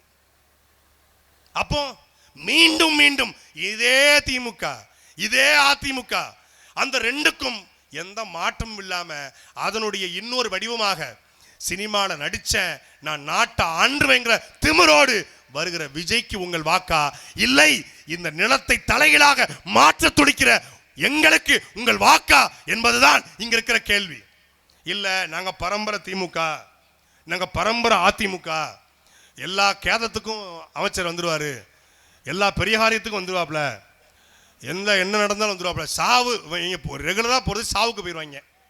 அப்புறம் காது குத்து கல்யாணம் பத்திரிக்கை வருதோ இல்லையோ 2,000 ரூபா 5,000 ரூபா, வேற ஒண்ணும் கிடையாது.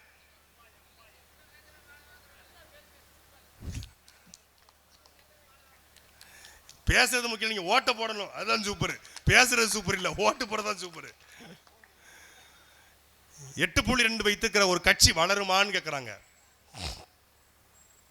உலகத்தில் எல்லா நாட்டினுடைய அரசியலை புரட்டி போடுறது அத்தனையும் பெரும்பான்மை கிடையாது, சிறுபான்மை தான்.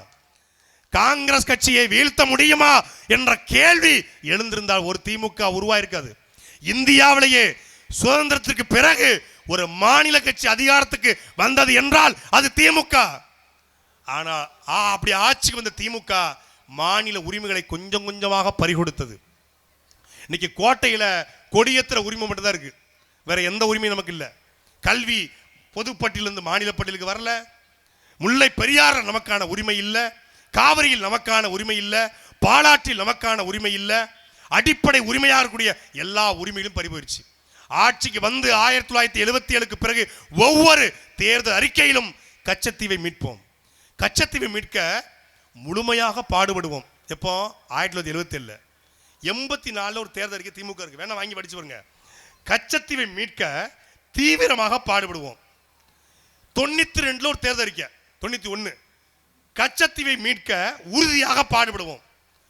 99 நாடாளுமன்ற தேர்தல் ஒரு தேர்தல் அறிக்கை, கச்சத்தீவை மீட்க உறுதியாக பாடுபடுவோம். 2004 ஒரு தேர்தல் அறிக்கை, கச்சத்தீவை எப்படியாவது மீட்டுருவோம். 2009 ஒரு தேர்தல் அறிக்கை, கச்சத்தீவு.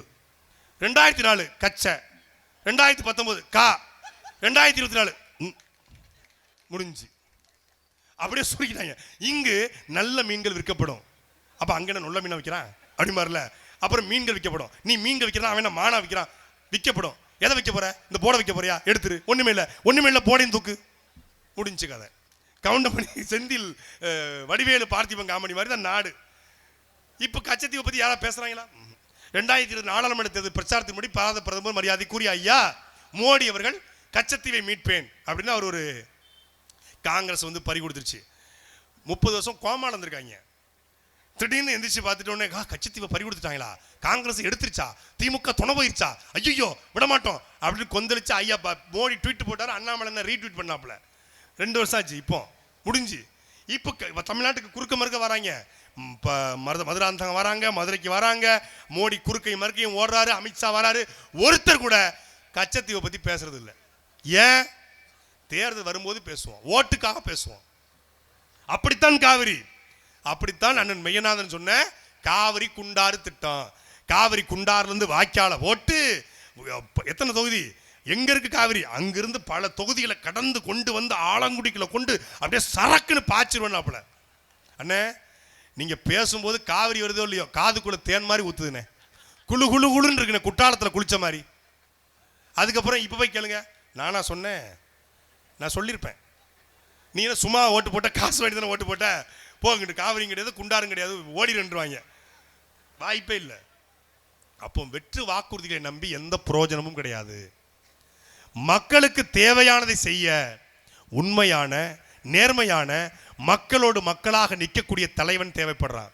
தமிழ்நாட்டு அரசியல்ல 2010 காலகட்டத்தில் 2009 காலகட்டத்தில் ஈழத்தில் கொத்து கொத்தாக மக்கள் சாகும் பொழுது யாருமே நம்மளை காப்பாற்றவில்லை என்ற நொடியில் நாமே நமக்கான வழியாக மாறுவோம் என்று உருவான கட்சி நாம் தமிழர் கட்சி. இவர் தடை செய்யப்பட்ட இயக்கத்தினுடைய தலைவர். இவரை தூக்கினால் என்ஐஏ, இவரை தூக்கினால் தடா பொடா குண்டா சட்டம் என்ற நிலையிலே இவர் தடை செய்யப்பட்ட இயக்கத்தின் தலைவர் அல்ல, எங்கள் இனத்தின் தலைவர் என்று ஒவ்வொரு இல்லங்களிலும் கொண்டு போய் சேர்த்தவர் எங்களுடைய அண்ணன் செந்தமிழன் சீமான். இதே 2009 திருச்சியில தலைவர் படத்தை ஒட்டியதற்கு கைது. இதே ஊரை சார்ந்த எழில்வேந்தன், அண்ணன் சோழசூரன், பால்மணி, திருச்சி பிரபு உள்ளிட்ட 15 பேரை கைது பண்ணி திருச்சி ஜெயில போட்டாங்க. தலைவர் படத்தை ஒரு சின்ன போஸ்டர்ல சிங்கிள் பிட்ல ஒட்டுறது கைது. இன்னைக்கு திருச்சி மாநாட்டில் கிட்டத்தட்ட 56 கிலோமீட்டருக்கு தலைவருடைய பதாகைகளை நாங்கள் ஏந்தி இருந்தோம். 15 ஆண்டு காலத்திலே அந்த அரசியலை உடைத்து எரிந்திருக்கிறோம்.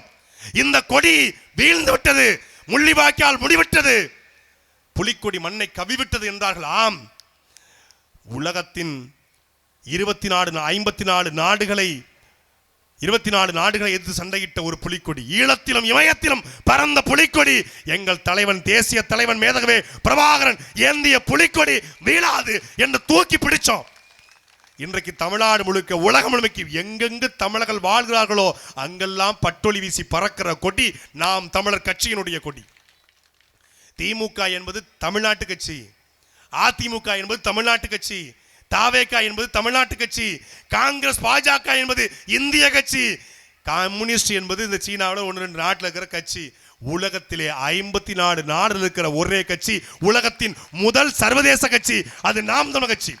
இந்த காணொலியை நான் பேசிட்டு இருக்க இதே வேளையில டென்மார்க்ல, அரபு நாடுகள்ல, அமீரகத்துல, பின்லாந்துல, போலந்துல, ஹாலந்துல, அமெரிக்காவில் எல்லா நாடுகளிலும் நாம் தமிழர் கட்சி உறவுகள் பார்த்து கொண்டிருப்பார்கள். நாம் தமிழர் அமெரிக்கா, நாம் தமிழர் லண்டன், நாம் தமிழர் பிரிட்டன், நாம் தமிழர் கென்யா, நாம் தமிழர் போலந்து, நாம் தமிழர் ஹாலந்து, நாம் தமிழர் நெதர்லாந்து, நாம் தமிழர் கனடா, நாம் தமிழர் ஆஸ்திரேலியா, நாம் தமிழர் அமீரகம், நாம் தமிழர் மலேசியா, நாம் தமிழர் சிங்கப்பூர் என்று உலகத்தின் 54 நாடுகள் இருக்கிற ஒரு கட்சி, அது நம்முடைய கட்சி மட்டும்தான், வேற எந்த கட்சியும் கிடையாது. இவன் சும்மா நாங்க பெரிய கட்சி பெரிய கட்சி, நாங்க தானே தமிழ்நாட்டிலே பெரிய கட்சி. அதுக்கு சான்று எங்கள் மாநாடு. 2,20,000 இருக்கைகள் போட்டோம். 2 லட்சம் தான் போட்டோம், 20,000 வச்சிருந்தோம். எனக்கு ஒரு டவுட்டு, 2 லட்சம் நிரம்பிருமா, பின்னாடி கொஞ்சம் காலியா இருக்கு அப்படின்னு. 4 மணிக்கு பாதி நாற்காலி காலியா கிடந்துச்சு. சார் கூட்டம் வரலையே அப்படின்னு மன உளைச்சல். அண்ணன் சீமானை அழைப்பதற்காக நான், அண்ணன் ஹிமாயின், ஜல்லிக்கட்டு ராஜேஷ் எல்லாம் கோர்ட்டியாடு ஹோட்டலுக்கு, சங்கம் ஹோட்டலுக்கு போயிட்டு அழைச்சிட்டு வரோம். அண்ணன் பரபரப்பா இருக்காரு. என்னடா நேரம் ஆயிடுச்சு, 5 மணி ஆயிடுச்சு, போயிடலாமா போயிடலாம்னு 20 நிமிஷத்துல போயிடலாம்னுன்றோம். கருமண்டபம் தாண்டி நேஷனல் காலேஜ் வருது. நேஷனல் காலேஜ் பக்கத்தில் 2 பஸ் நிற்குது. சரி ஏதோ முன்னாடி எவனோ குறுக்க பைக்குள்ள போவான் போல இருக்கு, பஸ் நிப்பாட்டிச்சு. ஹிமா என்ன தலையை எட்டி பார்க்குறாரு. ஏய் இல்ல அங்க பாரு, கண்ணு கட்ட தூரம் வரைக்கும் பஸ்ஸா நிற்குது, இது என்ன பஸ் அப்படின்னாரு. ஒவ்வொரு பஸ்ஸையும் பின்னாடி பார்த்தா நாம் தமிழர் கட்சி சோழிங்கநல்லூர், நாம் தமிழர் கட்சி தென்காசி, நாம் தமிழர் கட்சி ஆலங்குளம், நாம் தமிழர் கட்சி கன்னியாகுமரி, நாம் தமிழர் கட்சி மதுரவாயல், நாம் தமிழர் கட்சி திருப்பூர், நாம் தமிழர் கட்சி கோயம்புத்தூர்னு வரிசையா நிக்கிறான். 36 கிலோமீட்டருக்கு நண்பிற்குரிய மக்கள், 36 கிலோமீட்டருக்கு முதல் முறையாக டிராபிக் ரூல்ஸை மீறி தேசிய நெடுஞ்சாலையில இந்த பக்கம் போக வேண்டிய அண்ணன் சீமானுடைய வாகனத்தை இந்த பக்கம் செலுத்தி தான் மாநாட்டுக்கே கொண்டு வந்தோம். 36 கிலோமீட்டருக்கு நிக்கிறான். பார்த்த உடனே மிரண்டேன். ஆஹா, உழைச்ச உழைப்பு வீண் போகல, வெற்றி நாம் மகிழ்ச்சி. புலிப்படல அவன், இந்த நடிகன் 4 மணிக்கே வந்து காத்து கிடப்பான், மரத்துல ஏறுவான், சரக்க போடுவான். எங்காலு சரியா சார்பா போர் நடக்குன்னு அறிவிச்சா சார்பா வருவான். 6 மணிக்கு சீமான் உறுதிமொழி எடுப்பாரா, 5:55 சொல்ல வரிவேடு சொல்லல, 1 நிமிஷம் லேட்டா இருந்தா ஆளுடைய சதைச்சிருப்பாங்க.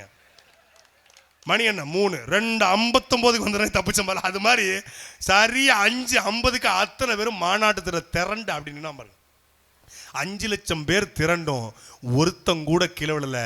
ஒரு பெண்ணின் தாவணி, ஒரு பெண்ணின் சேலை துணி கூட இழுபடாத ஒரு கட்சி, அது நாம் தமிழர் கட்சி மட்டும்தான். மாநாடு முடிந்தது. மறுநாள் ஜூனியர் விகடன் எழுதுகிறது, தமிழ்நாட்டு அரசியலில் ஒரு மாநாட்டு திடலில் குவார்டர் பாட்டல் இல்லாத ஒரு மாநாடு, அது நாம் தமிழர் கட்சியின் மாநாடு. அதுதான் ஹிமாயன் சொன்னாங்க. குவார்டர் பாட்டில் தண்ணி பாட்டிலே கிடையாது, பாட்டில் இருந்தால் தான்டா கீழே போடுவீங்க அப்படின்னு பூரா டேபிள் தண்ணி கொடுத்தாச்சு. பாட்டு தனித்தனியாக கொடுத்து 5 லட்சம் பேருக்கும் கிட்டத்தட்ட 8 லட்சம் லிட்டர் தண்ணி வச்சுருந்தோம். நான் அனுமதி கேட்கும்போது காவல்துறை 40,000 பேர் வருவாங்கன்னு சொன்னேன். போலீஸ் 40,000 பேர் வருவாங்க, சரிதான், அதுக்கு ஏன் 8 லட்சம் லிட்டர் தண்ணி? சரி எனஃபா கொஞ்சம் வச்சுக்கலாம்னு தான் சார் அப்படின்னேன். ஆஹா ஓகே 40,000 பேர் சொன்னீங்க, சரி இது கொஞ்சம் எக்ஸஸாக வச்சுக்கலாம்னு தான் சார் அப்படின்னு அனுமதிக்காக கேட்டோம். அதுக்கப்புறம் எஸ்பி சொல்லாரு, 40,000 சொல்லி அவங்க கணக்கில் 4 லட்சம் பேரை திரட்டி விட்டீங்க. ஆனாலும் ஒரு போலீஸுக்கு கூட வேலை கொடுக்காம காவல்துறையை பூரா உட்கார வச்சிங்க பாருங்க. ஹேட்ஸ்ஆப்னாரு எஸ்பி, ஹேட்ஸ்ஆப் சொல்றாரு. ஒரு கட்சியினுடைய கூட்டத்தில் இப்போ பாருங்க, காவல்துறைக்கு எந்த வேலையும் இருக்காது. எங்கேயாவது போலீஸ் இருக்கா? போலீஸ் எங்க வீடியோவை பார்த்துட்டு சூப்பர் நல்லா பேசுறான், மனசுலதான் பேசுறான், யார் பெத்த பிள்ளையோ நாங்க படுற வேதனையை பூரா பேசுறான். சம்பளம் போட மாட்டாங்க, கால் கடுக்க நிப்பாட்டுறாங்க, இவங்களுக்கு பந்தோபஸ்து வேற குறைச்சல். இவங்க வர்றாங்கன்னு 7 பேர் 8 பேர் வெயில நிற்கணும்.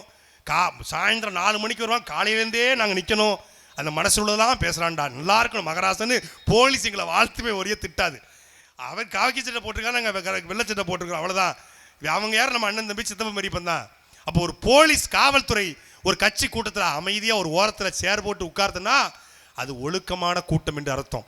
ஒரு மாநாட்டையே இப்படி நிர்வாகிக்கிற நாங்கள், இந்த நாடு எங்கள் கையில் கிடைத்தால் எப்படி நிர்வாகம் செய்வோம் என்பதை அறிவார்ந்த மக்கள், ஆலங்குடி தொகுதியை வாயில அன்பான உறவுகள், நீங்கள் சிந்திச்சு பாருங்க. ஒரு மாற்றம் வரணும், ஒரு நல்லது நடக்கணும், படித்தவர்கள், இளைஞர்கள், நல்லவர்கள் அரசுக்கு வரணும், எல்லாரும் விரும்புறீங்க. உங்க எல்லாரும் முகத்திலையும் தெரிகிறது. எல்லாரும் நாம் தமிழர் கட்சி கிடையாது. பல பேர் மாற்றுக் கட்சியில் இருப்பாங்க, பல பேர் ஊர்க்காரங்களா இருப்பாங்க, பல பேர் தெரிஞ்சவங்களா இருப்பாங்க, அப்படிதான் வந்திருப்பாங்க. எல்லாரும் என்ன சொல்றாங்க? படிச்சவன் வரணும், நல்லவன் வரணும், இளைஞர் வரணும். வந்திருக்கிறோம். படித்தவர்கள் பாருங்க, படித்தவர்கள், இளைஞர்கள், நல்லவர்கள், இந்த மண்ணின் மக்கள். சாதாரண குடும்பத்தில் பிறந்தவன் ஒரு சட்டமன்ற வேட்பாளர் வைக்க முடியும் என்றால் அது நாம் தமிழர் கட்சி தான். அப்படித்தான் வேட்பாளர் தேர்ந்தெடுக்கிறோம். நீ ஆலங்குடிக்கு எவ்வளவு செலவு பண்ணுவ? 20 கோடி. சரி, பேராவூர்னிக்கு 10 கோடி, உனக்கு சீட்டு. அப்படி கிடையாது. நீ என்ன பண்ற? நீ 20 ஏக்கர் தென்னந்தோப்பு வச்சிருக்கையா? சரி, நீ எவ்வளோ வச்சிருக்க? அதில் 10 ஏக்கரை கட்சி தலைமை கொடுத்துரு. அதுக்கு இல்லை. இப்படி நேர்காணல் நடத்தி நீ எவ்வளவு சொத்து வச்சிருக்கிற, எவ்வளவு பேங்க் பேலன்ஸ் வச்சிருக்கிற, எவ்வளவு கட்சிக்கு செய்வ, எவ்வளவு தலைமைக்கு செய்வ, கமிஷன் வந்தா கரெக்டா கொடுப்பியா, அப்படி பார்க்கறது இல்லை. படித்தவன், நல்லவன், எந்த விதமான சூழல் வந்தாலும் துரோகம் செய்யாம, விலை போகாம களத்துல நிற்பான். மெய்யநாதனோ எந்த நாதனோ 100 கோடி கொட்டி கொடுத்தாலும் ராஜாராம் விலை போக மாட்டார் என்றுதான் இந்த களத்துல அண்ணன் சீமான் நிப்பாட்டுறாரு. அப்படித்தான் பேராவூர்னில, அப்படித்தான் பட்டுக்கோட்டையில, அப்படித்தான் புதுக்கோட்டையில, அப்படித்தான் திருமயத்துல. விலை போகாதவர்கள்.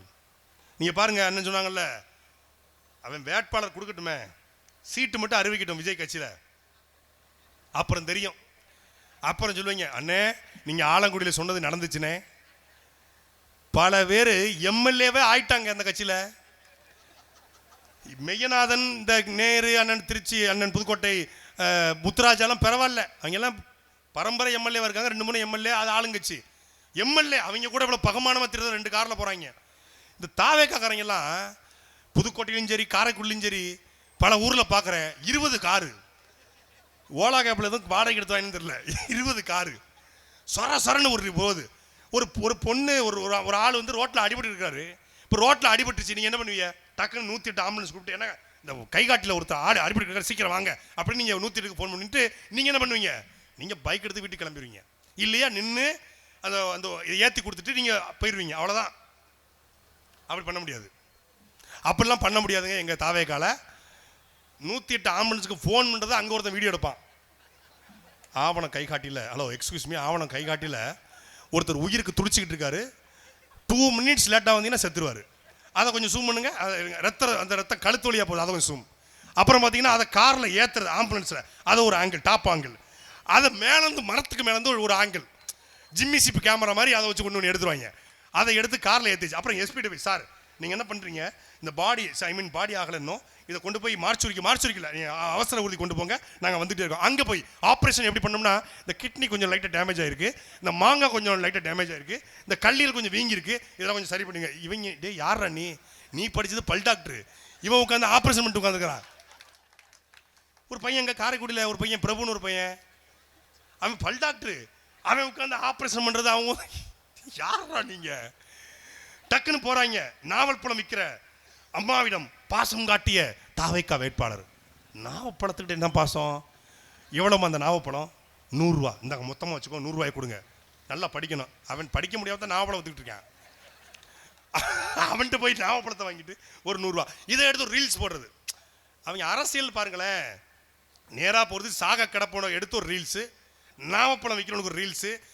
அப்புறம் இரவுல ஏற்கனவே அவங்க குளிர்ல வீடு வாசல் இல்லாம தெருவில் படுத்துக்கிறாங்க. தெருவில் அந்த வறியோர்கள் இருப்பாங்க இல்லையா, தெருவில் ஆதரவற்றவர்கள் படுத்துக்க, அவன்கிட்ட போய் அவனை எழுப்பி ஒரு 150 ரூபா பெட்ஷீட்டை கொண்டு போய் கொடுத்து, அது துவைச்சு போட்டால் அவங்க எல்லாருக்கும் துவைக்காம அது நாற்றம் அடிக்கும். அது 150 ரூபா பெட்ஷீட்டு கவிச்சு வீசும். அந்த 150 ரூபா பெட்ஷீட்டை கொண்டு அவன் மேலே போர்த்தி விட்டு, அவன் டேய் யாரா நீ, நான் பாட்டு இப்போ அதை ஒரு ரீல்ஸ் எடுத்து போடுறது. இதுதான் அரசியல்.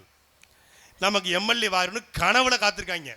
இதைத்தான் அண்ணன் ஹிமாண்ட் நான் தான் சொன்னேன், அண்ணே சத்தியமாக இந்த தேர்தலில் வரலாறு காணாத, அவன் எதிர்பார்க்காத தோல்வியை தாவேக்கா தழுவ வைப்போம்.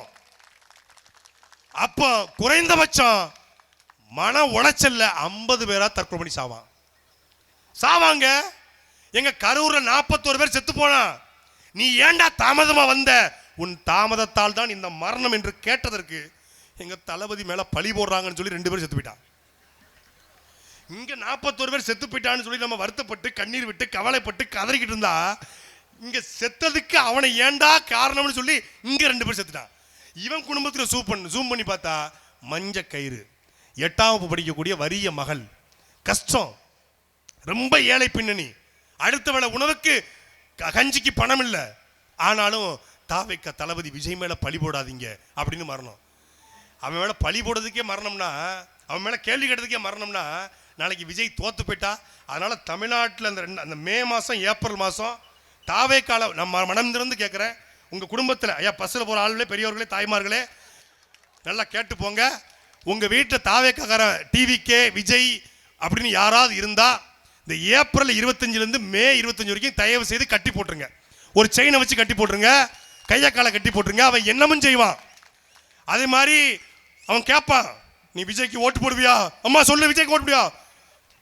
நான் போட மாட்டேன்னா போட மாட்டியா அப்படின்ட்டுவான், கழுத்தை கடிச்சிருவான். விஜய்க்கு ஓட்டு போட மாட்டியான்னு உங்க பிள்ளையோ உங்க பொண்டாட்டி, குறிப்பா விஜய் கட்சியில் இருக்கக்கூடிய பொண்டாட்டிகள் இருந்தா புருஷன்மார்கள் கவனமா இருங்க. சோத்துல விச வைக்க ஒரு கும்பல் தயாரா இருக்கு. ஏற்கனவே அரளி வடையை ஆர்டர் பண்ணிட்டாங்க, பால்டாயில் வாங்கி வச்சுட்டாங்க. நீ சொல்லு, தளபதிக்கு ஓட்டு போடுவியா, சீமானுக்கு ஓட்டு போடுவியா? நான் சீமானுக்கு. நான் என்னம்மா நீ என்ன சொல்லுமா? நான் தளபதிக்கு தாம்மா. தளபதினு சொல்லிருங்க தயவு செய்து. ஏன்னா உயிர் முக்கியம். நீ உயிரோட வாழ்ந்தாதான் நீ யாருக்கு ஓட்டு போட முடிவு பண்ண முடியும். அதனால கேட்பாங்க, தாவேக்கா கட்சியில் கூடிய பெண்கள் ஆண்கள்கிட்ட கேட்டா ஆமா நான் தளபதிக்கு தான் போடுவேன்னு சொல்லிட்டு உன் விருப்பப்படி உள்ள போய் ஓட்டு போட்டுரு. ஆனா அவகிட்ட சொல்லும் போது நீ மாத்தி சொன்னு வை, அப்புறம் உன் உயிர் உன் கையில் இல்லை. சொல்றாங்க, நான் முடிவு பண்ணிட்டேன், எங்க வீட்டில் 7 ஓட்டு போடல, விஷத்தை வச்சிருவேன். விஷத்தை வச்சு ரெடி பண்ணிட்டேன், விஷம் வாங்கிட்டேங்கிற ஒருத்தி. கொலையும் செய்வாள் பத்தினி வாங்கல, அது அந்த கட்சியில் தான் இருக்காங்க பூரா. அதனால இது நகைச்சுவைக்கு இல்லைங்க, நாடு நாசமாய் போய் கொண்டிருக்கிறது. தமிழ்நாட்டில் இவ்வளவு பதறுகள், இவ்வளவு அழுக்குகள். நான் வானூர்தி நிலையத்தில் பல்வேறு கூட்டங்களில் மாற்றுக் கட்சி நண்பர்களை பார்க்கும்போது எல்லாரும் சொல்றது நாம அவங்கள திட்டுறோம், திமுக அதிமுக திட்டுறோம். அவங்க சொல்றாங்க எங்களுக்கு கேவலமா இருக்குங்க, இப்படியாங்க ஒரு கட்சி இருக்கும், இப்படியாங்க ஒரு கட்சிக்காரன் இருப்பான். ஒரு கட்சி தலைவன் போறாங்க, ஒரு பண்டி போதுங்க. இந்த நான் பார்த்துருக்கேன், நிறைய ஊரில் பார்த்துருக்கேன், ஊருக்குள்ள சம்பந்தமே இருக்காது. நான் சண்முகனார் திருச்சியில் காரில் போவேன், ஒரு 7 நாய் எதுக்கு துரத்துனே தெரிய துரத்தும்.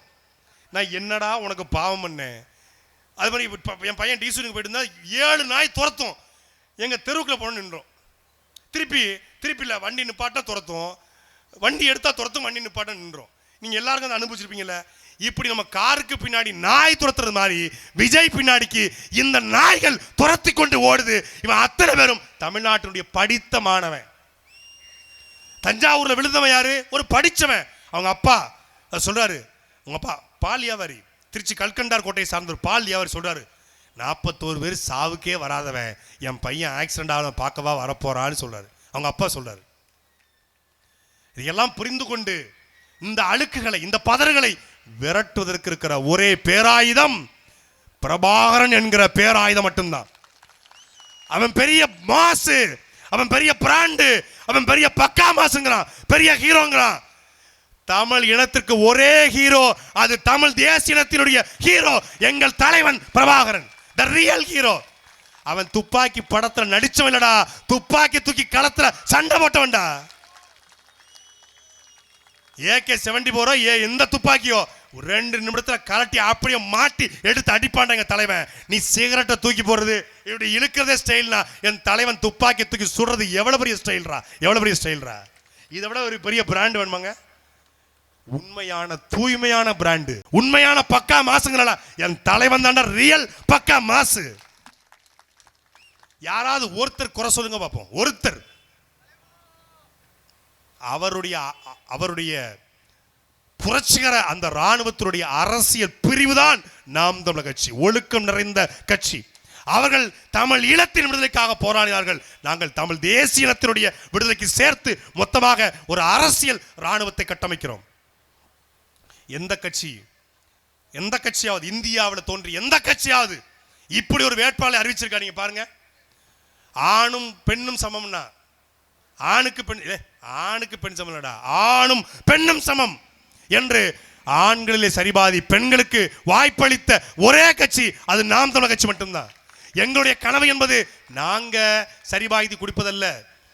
இந்தியாவின் பாராளுமன்றத்தில் எந்த கட்சியா இருந்தாலும் 524 பாராளுமன்ற உறுப்பினர்களில் சரிபாதி பெண்கள் அமர வைப்பதுதான் நாம் தமிழர் கட்சியுடைய விசன், கனவு. தமிழ்நாட்டினுடைய சட்டசபையிலே 234 எம்எல்ஏக்களில் சரிபாதி பெண்கள் அமர வேண்டும். அதுதான் எங்கள் கனவு. ஆண் இடையாளருக்கு ஒரு பெண் இடையாளர், ஒரு பெண் கணக்காளருக்கு ஒரு பெண் இடையாளர். எப்படி அது? ரேஷன் கடையில் ஆண் கணக்காளர் தான் ஒரு ஆண் இடையாளரா, பெண் கணக்காளர் தான் ஒரு பெண் இடையாளரா. பஸ்ஸில் போய் ஒரு ஆண் கண்டக்டர் ஒரு பெண் கண்டக்டர். அப்போ தாசில்தார் ஒரு ஆண் தாசில்தார் ஒரு பெண் தாசில்தார், ஒரு ஆண் எஸ்பி ஒரு பெண் எஸ்பி. இதில் சமத்துவம், இதில் சமத்துவம். பெண்கள் படிக்கணும், பெண்கள் வேலைக்கு போகணும், சரிபாதி முதல்ல சீட்டு கொடுங்க. எம்எல்ஏக்கள் ஆக்குங்க, கவுன்சிலர் ஆக்குங்க, மேயர் ஆக்குங்க, சேர்மன் ஆக்குங்க, அதிகாரிகளை உருவாக்குங்க. அதுக்கப்புறம் நீங்கள் பெண்களுக்கு வேலை வாய்ப்பில் கொடுக்கலாம். முதல்ல உங்கள் கட்சியில் செய்யுங்க. நாங்கள் செஞ்சுருக்கோம். மேடையை பாருங்க. 1 2 2 மீதி 5 யாரு? பெண்கள். இந்தியாவிலேயே இவள் அரவாணி, இவள் அலி என்று அசிங்கப்படுத்திய சமூகத்தை இவள் திருநங்கை என் சகோதரி என்று வேட்பாளராக்கிய ஒரு கட்சி அது நாம் தமிழர் கட்சி. வெள்ளிவாக்கத்திலே ரோசினி, இவன் பூ பறிக்கிறவன், இவன் பூசாரி, இவன் கோயில்ல பூஜை பண்றவன் என்று கிண்டல் அடித்த கேலி பேசுகிற சமூகத்தில் அவன் பண்டாரம், என் தமிழ் குடிமகன் என்று பண்டாரத்துக்கு சீட்டு வழங்கிய கட்சி நாம் தமிழர் கட்சி. தங்க நகை செய்கிற ஆசாரி, அருவாள் வெட்டுகிற ஆசாரி இன்னைக்கு தொழில் முடங்கி போய் அந்நியர்களுடைய படையெடுப்புல, வடநாட்டு படையெடுப்புல தொழில் அழிந்து போய் கிடக்கிறான்.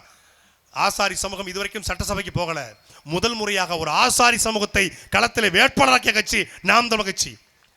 அதே போல குயவர், நாவிதர், குராவர், பழங்குடி என்று பார்த்து பார்த்து பழனி சட்டமன்ற தொகுதி உங்களுக்கு தெரியும், பெரும்பான்மை சமூகம் வாழக்கூடிய ஒரு தொகுதி. அந்த பழனி சட்டமன்ற தொகுதியில் ஷெட்யூல் ட்ரைப்ஸ் பழங்குடி சமூகத்தை சார்ந்த ஒரு பெண்ணை வேட்பாளராக நாம் தமிழர் கட்சி நிறுத்தியிருக்கிறது. எல்லாரும் கேள்வி கேட்டான், இத்தனை பெரும்பான்மை சாதி வாழ்ற இடத்துல எப்படி நீங்கள் ஒரு பழங்குடி சமூகத்திற்கு குறவருக்கு நீங்க சீர் கொடுப்பீங்கன்னு கேட்கிறான். அந்த பழனியை யார் ஆண்டுகிட்டு இருக்கா?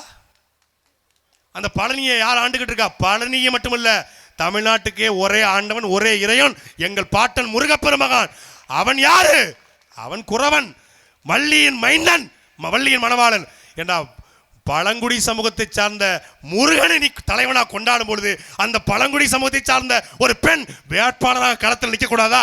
அவள் நேரடி முருகனின் வாரிசு. அவளை பழனி சட்டமன்ற தொகுதியில் களத்தில் இறக்கியிருக்கிறோம். அப்படித்தான். இவன் ஆதி தமிழன், இவன் தொட்டா திட்டு, இவன் பார்த்தா திட்டு, இவன் பறையன் என்று ஒதுக்கினா. பொது தொகுதியில் நீங்க எல்லாம் ஆசைப்படலாமா என்று கேட்கிற கட்சிகள் மத்தியில் அவன் ஆதி தமிழ்குடி என் சொந்தம் என்ற அடிப்படையில் பொது தொகுதியில் 7 இடங்களில் ஆதி தமிழ்குடியை நிப்பாட்டிய ஒரே கட்சி நாம் தமிழர் கட்சி. எஸ்சியா பறையரா அவங்க தனி தொகுதியில் மட்டும்தான் நிற்க முடியும் என்று இருக்கிற இடத்துல பொது தொகுதியில் நிப்பாட்டி இருக்கிறோம். தேவேந்திர குல வேளாளர்களை, பழங்குடியை, பறையர் சமூகத்தை நிப்பாட்டி இருக்கிறோம். அப்படி பார்த்து பார்த்து சீட்டு. அந்த அடிப்படையில் தான் புதுக்கோட்டை மாவட்டம் அறந்தாங்கி சட்டமன்ற தொகுதியிலே இந்த மண்ணினுடைய மகள் வேளாண் பெருங்குடி சமூகத்தில் பிறந்த எங்களுடைய அக்கால் வழக்கறிஞர் முத்துலட்சுமி செல்வ ரத்னம் அவர்களை தேவேந்திர குல வேளாளர் சமூகத்தில் பிறந்த அந்த மகளை பொது தொகுதியிலே நிறுத்தி சீமான் அழகு பார்த்திருக்கிறார். சாதி பார்த்து போடுகிற ஓட்டு எனக்கு தீட்டு. நீ அவளை தேவேந்திர குல வேளாளர் என்று பார்த்தால் ஓட்டு போடாத, அவளை தமிழச்சி, அவள் வேலுநாச்சியாருடைய பேத்தி என்று நினைத்தால் ஓட்டு போடு என்று களத்தில் அறிவிக்கிறோம். பேராவூரணி சட்டமன்ற தொகுதியிலே இந்த மண்ணினுடைய மகள் அக்கா புவனா மணியரசன் அவர்களை அண்ணன் சீமான் அவர்கள் களத்திலே நிப்பாட்டி இருக்கிறார். ஒரு படித்த அறிவார்ந்த மகளை கந்தர்வக்கோட்டை தொகுதியிலே முனைவர் பட்டம் பெற்ற அக்கா நதியா தமிழரசன் அவர்களை வேட்பாளராக களத்தில் இறக்கியிருக்கிறார். எங்க வேட்பாளர்கிட்ட பேசி எவனாலும் ஜெயிக்க முடியாது. எல்லாரும் சீமான் பேசி பார்த்துருப்பீங்க, துரைமுருகன், கார்த்தி, துருவன், ஹிமாயின், கபீர் இவங்கெல்லாம் பேசி பார்த்துருப்பீங்க. எங்கள் வேட்பாளர் பேசி பார்த்தது இல்லைல்ல. நியூஸ் 24/7 ஒரு சேனலு தமிழ்நாடு முழுக்க ஒரு விவாதம் நடத்துகிறாங்க. அந்த விவாதங்களில் சென்னையிலேருந்து நடந்தபடி வந்துக்கிட்டு இருக்கு. அந்த விவாதங்களில் கூகுளில் இருக்குது, யூடியூப்பில் போய் பாருங்கள். அந்த எல்லா விவாதங்கள்லையும் அந்த கிரவுண்டை கைப்பற்றிய ஒரே கட்சி அது நாம் தமிழர் கட்சி மட்டும்தான். 2 விவாதம் தான், 2 விவாதம். 2 விவாதத்தில் எங்க பெண் வேட்பாளர்கள் தாரிகான ஒரு அக்கா இருக்காங்க. வாயினா வாயி 7 வாயி. நாளைக்கு வரக்கூடிய சண்டைக்கு இன்னைக்கு இழுத்துருவாங்க. இந்த மண்ணின் மகள் தான், சிவகங்கை மண்ணின் மகள். அங்க கல்யாணம் முடிச்சு ராணிப்பட்டில் நிற்கிறாங்க. சல்மானுடைய மனைவி தாரிகா. பாருங்க யார் எப்படி பேசுறாங்கன்னு பாருங்க. மற்ற வேட்பாளர் நிற்கிறாங்க, திமுக காரன் எந்திக்கிறான். இப்படிலாம் நீ பேசுற, ஏய் வாடா இங்க, வாடா இங்க வந்து பேசுற, இங்க வந்து பேசுற. ஒரு பெண்ணு பொது இடத்துல திமுக காரன் கூடி நிற்கிறான், அவன் கத்தும் போது ஏய் தைரியம் தான் இங்க வந்து பேசுறா என்று கேட்கிறா. ஏன்? அது பிரபாகரனுடைய பிள்ளை. 2 விவாதம் நடத்தினாங்களா? அந்த முதல் 2 வாரத்தில் திமுக, அதிமுக, நாம் தமிழர், தாவேக்கா சார்பாக 2 பேர் இருந்தாங்க. 2 டிபேட்டு. தாவேக்கால இருந்து அறிக்கை. தமிழக வெற்றி கழகத்துடைய உறவுகளுக்கு வணக்கம். நம் தளபதி விஜய் அவர்களுடைய கட்டளையின்படி இனி நம்முடைய உறவுகள் எந்த பொது விவாதத்திலும் கலந்து கொள்ள வேண்டாம். கட்சியிலிருந்து மறு அறிவிப்பு வரும் வரை லீவ் விட்டாங்க. அங்க அந்த அக்கா, நான் ஒரு 4 டிபேட், நான் பெரும்பாலும் போக மாட்டேன், நேரம் இல்லை, போக மாட்டேன். ரொம்ப நண்பர்களுடைய வேண்டிற்கு தந்தி, அண்ணன் சாணக்கியா, அப்புறம் நம்ம மாலை முரசு டிபேட், நம்ம நண்பர்கள் கூப்பிட்டாங்க. நாஞ்சில் சம்பத்து வராரு, சாட்டையை கதறோட போறாரு. ராஜ்மோகன் வரான், சாட்டையை பதறோட போறான். லயலா காலேஜ் ஓனர் வராப்புல, லைலா மணி செதற போறாங்க. 4 டிபேட் தான், 4 கேள்விதான். மரியாதைக்குரிய தம்பி சாட்டை அவர்கள்ட்டாப்புல முடிஞ்ச கதை. ஏன்னா எங்க கிட்ட நேர்மை இருக்கு, அதனால் துணிவு இருக்கு. உண்மையை பேசு, உறக்க பேசு, உறுதியாக பேசு, இறுதி வரை பேசு, நீயே உண்மையான வீரன் என்று எங்களுடைய தாத்தா தெய்வ திருமகனார் முத்துராமலிங்க தேவர் சொன்னது போல உண்மையை பேசுறோம், உறக்க பேசுறோம், உறுதியாக பேசுறோம், இறுதி வரை பேசுறோம். எந்த இறுதி வரை? நாங்கள் இந்த நிலத்தை ஆளுகிற வரை பேசிக்கொண்டே இருப்போம், இந்த நிலம் மாறுகிற வரை பேசிக்கொண்டே இருப்போம். அப்போ டிபேட் வந்து ஓடி போயிட்டானுங்க. இப்படி எங்களுடைய வேட்பாளர்கள் அந்த அடிப்படையில் தான் திருமயம் சட்டமன்ற தொகுதியினுடைய வேட்பாளராக லட்சுமி சீனிவாசன் அவர்களை களத்தில் இறக்கியிருக்கிறோம். இன்ஸ்டாகிராமில் போய் லட்சுமி சீனிவாசன் போட்டு பாருங்க. சாதாரண ஒரு குடும்ப பெண்ணு எப்படி இருக்காங்க, ஒரு குடும்ப பெண்ணு, ஒரு இல்லத்தரசி மாதிரி தான் இருக்காங்க. இன்ஸ்டாகிராமில் போய் லட்சுமி சீனிவாசன் தேடி பாரு, அவங்க யாருன்னு தெரியும். கேட்கிற கேள்வியில் தாவேக்காவை தர லோக்கலுக்கு இறங்கி அடிச்சுட்டி விரட்டி விடுறது. அவங்க ஓ லட்சுமி சீனிவாசன் இந்த பக்கம் இருக்கான், இந்த ஏரியாவுக்கு வர மாட்டேன்னு போயிட்டு இருக்காங்க. நான் சொன்னல இந்த கார் இன்சிடென்ட், இந்த ஆக்சிடென்ட் ஆன உடனே ரீல்ஸ் போடுறது, அதை பற்றி பேசுனது அக்கா தான். டேய் நீங்களாம் விளம்பர வெறி பிடித்த பைத்தியங்கள்ரா என்று பேசியிருக்காங்க. இன்னும் அவங்க ஒரு நிமிஷம் பேசினா பார்த்துருக்காங்க.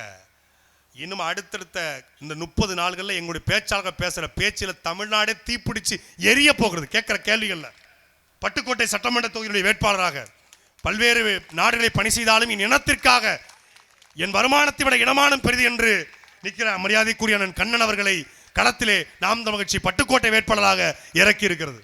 அதே போல ஏற்கனவே இதே சிவகங்கை பாராளுமன்ற தொகுதியிலே நின்று தமிழ்நாட்டிலே அதிக வாக்குகளை பெற்ற பெருமதிப்பிற்குரிய சகோதரி எழிலரசி அவர்களை இந்த களத்திலே புதுக்கோட்டை சட்டமன்ற தொகுதியினுடைய வேட்பாளராக அண்ணன் சீமான் இறக்கியிருக்கிறார்.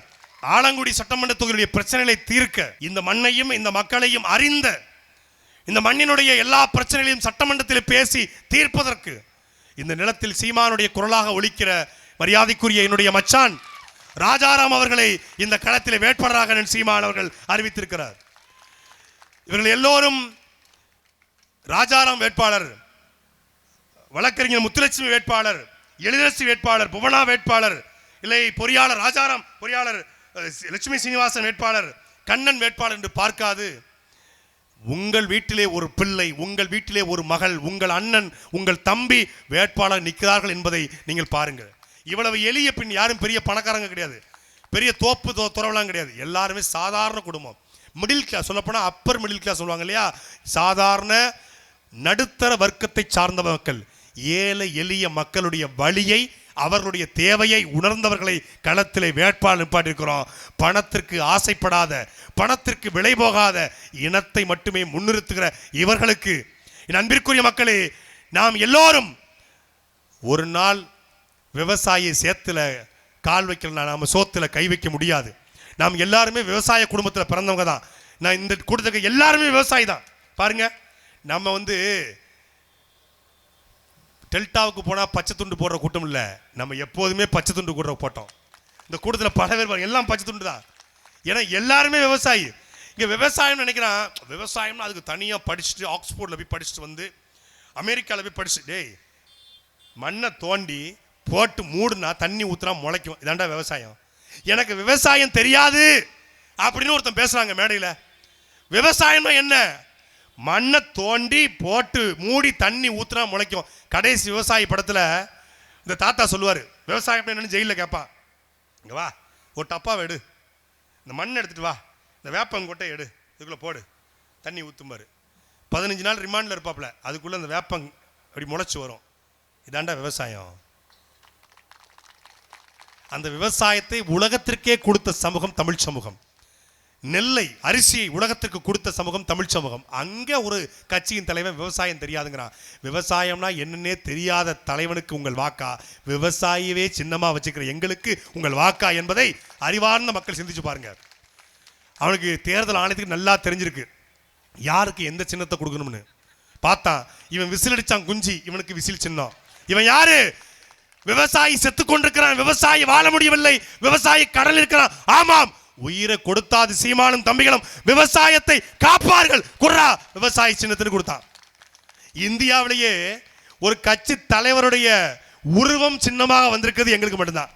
நல்லா பாருங்க, அது சீமானம் போட்டதான். கொஞ்சம் லைட்டா ஆல்டர் பண்ணி கொடுத்துட்டான்.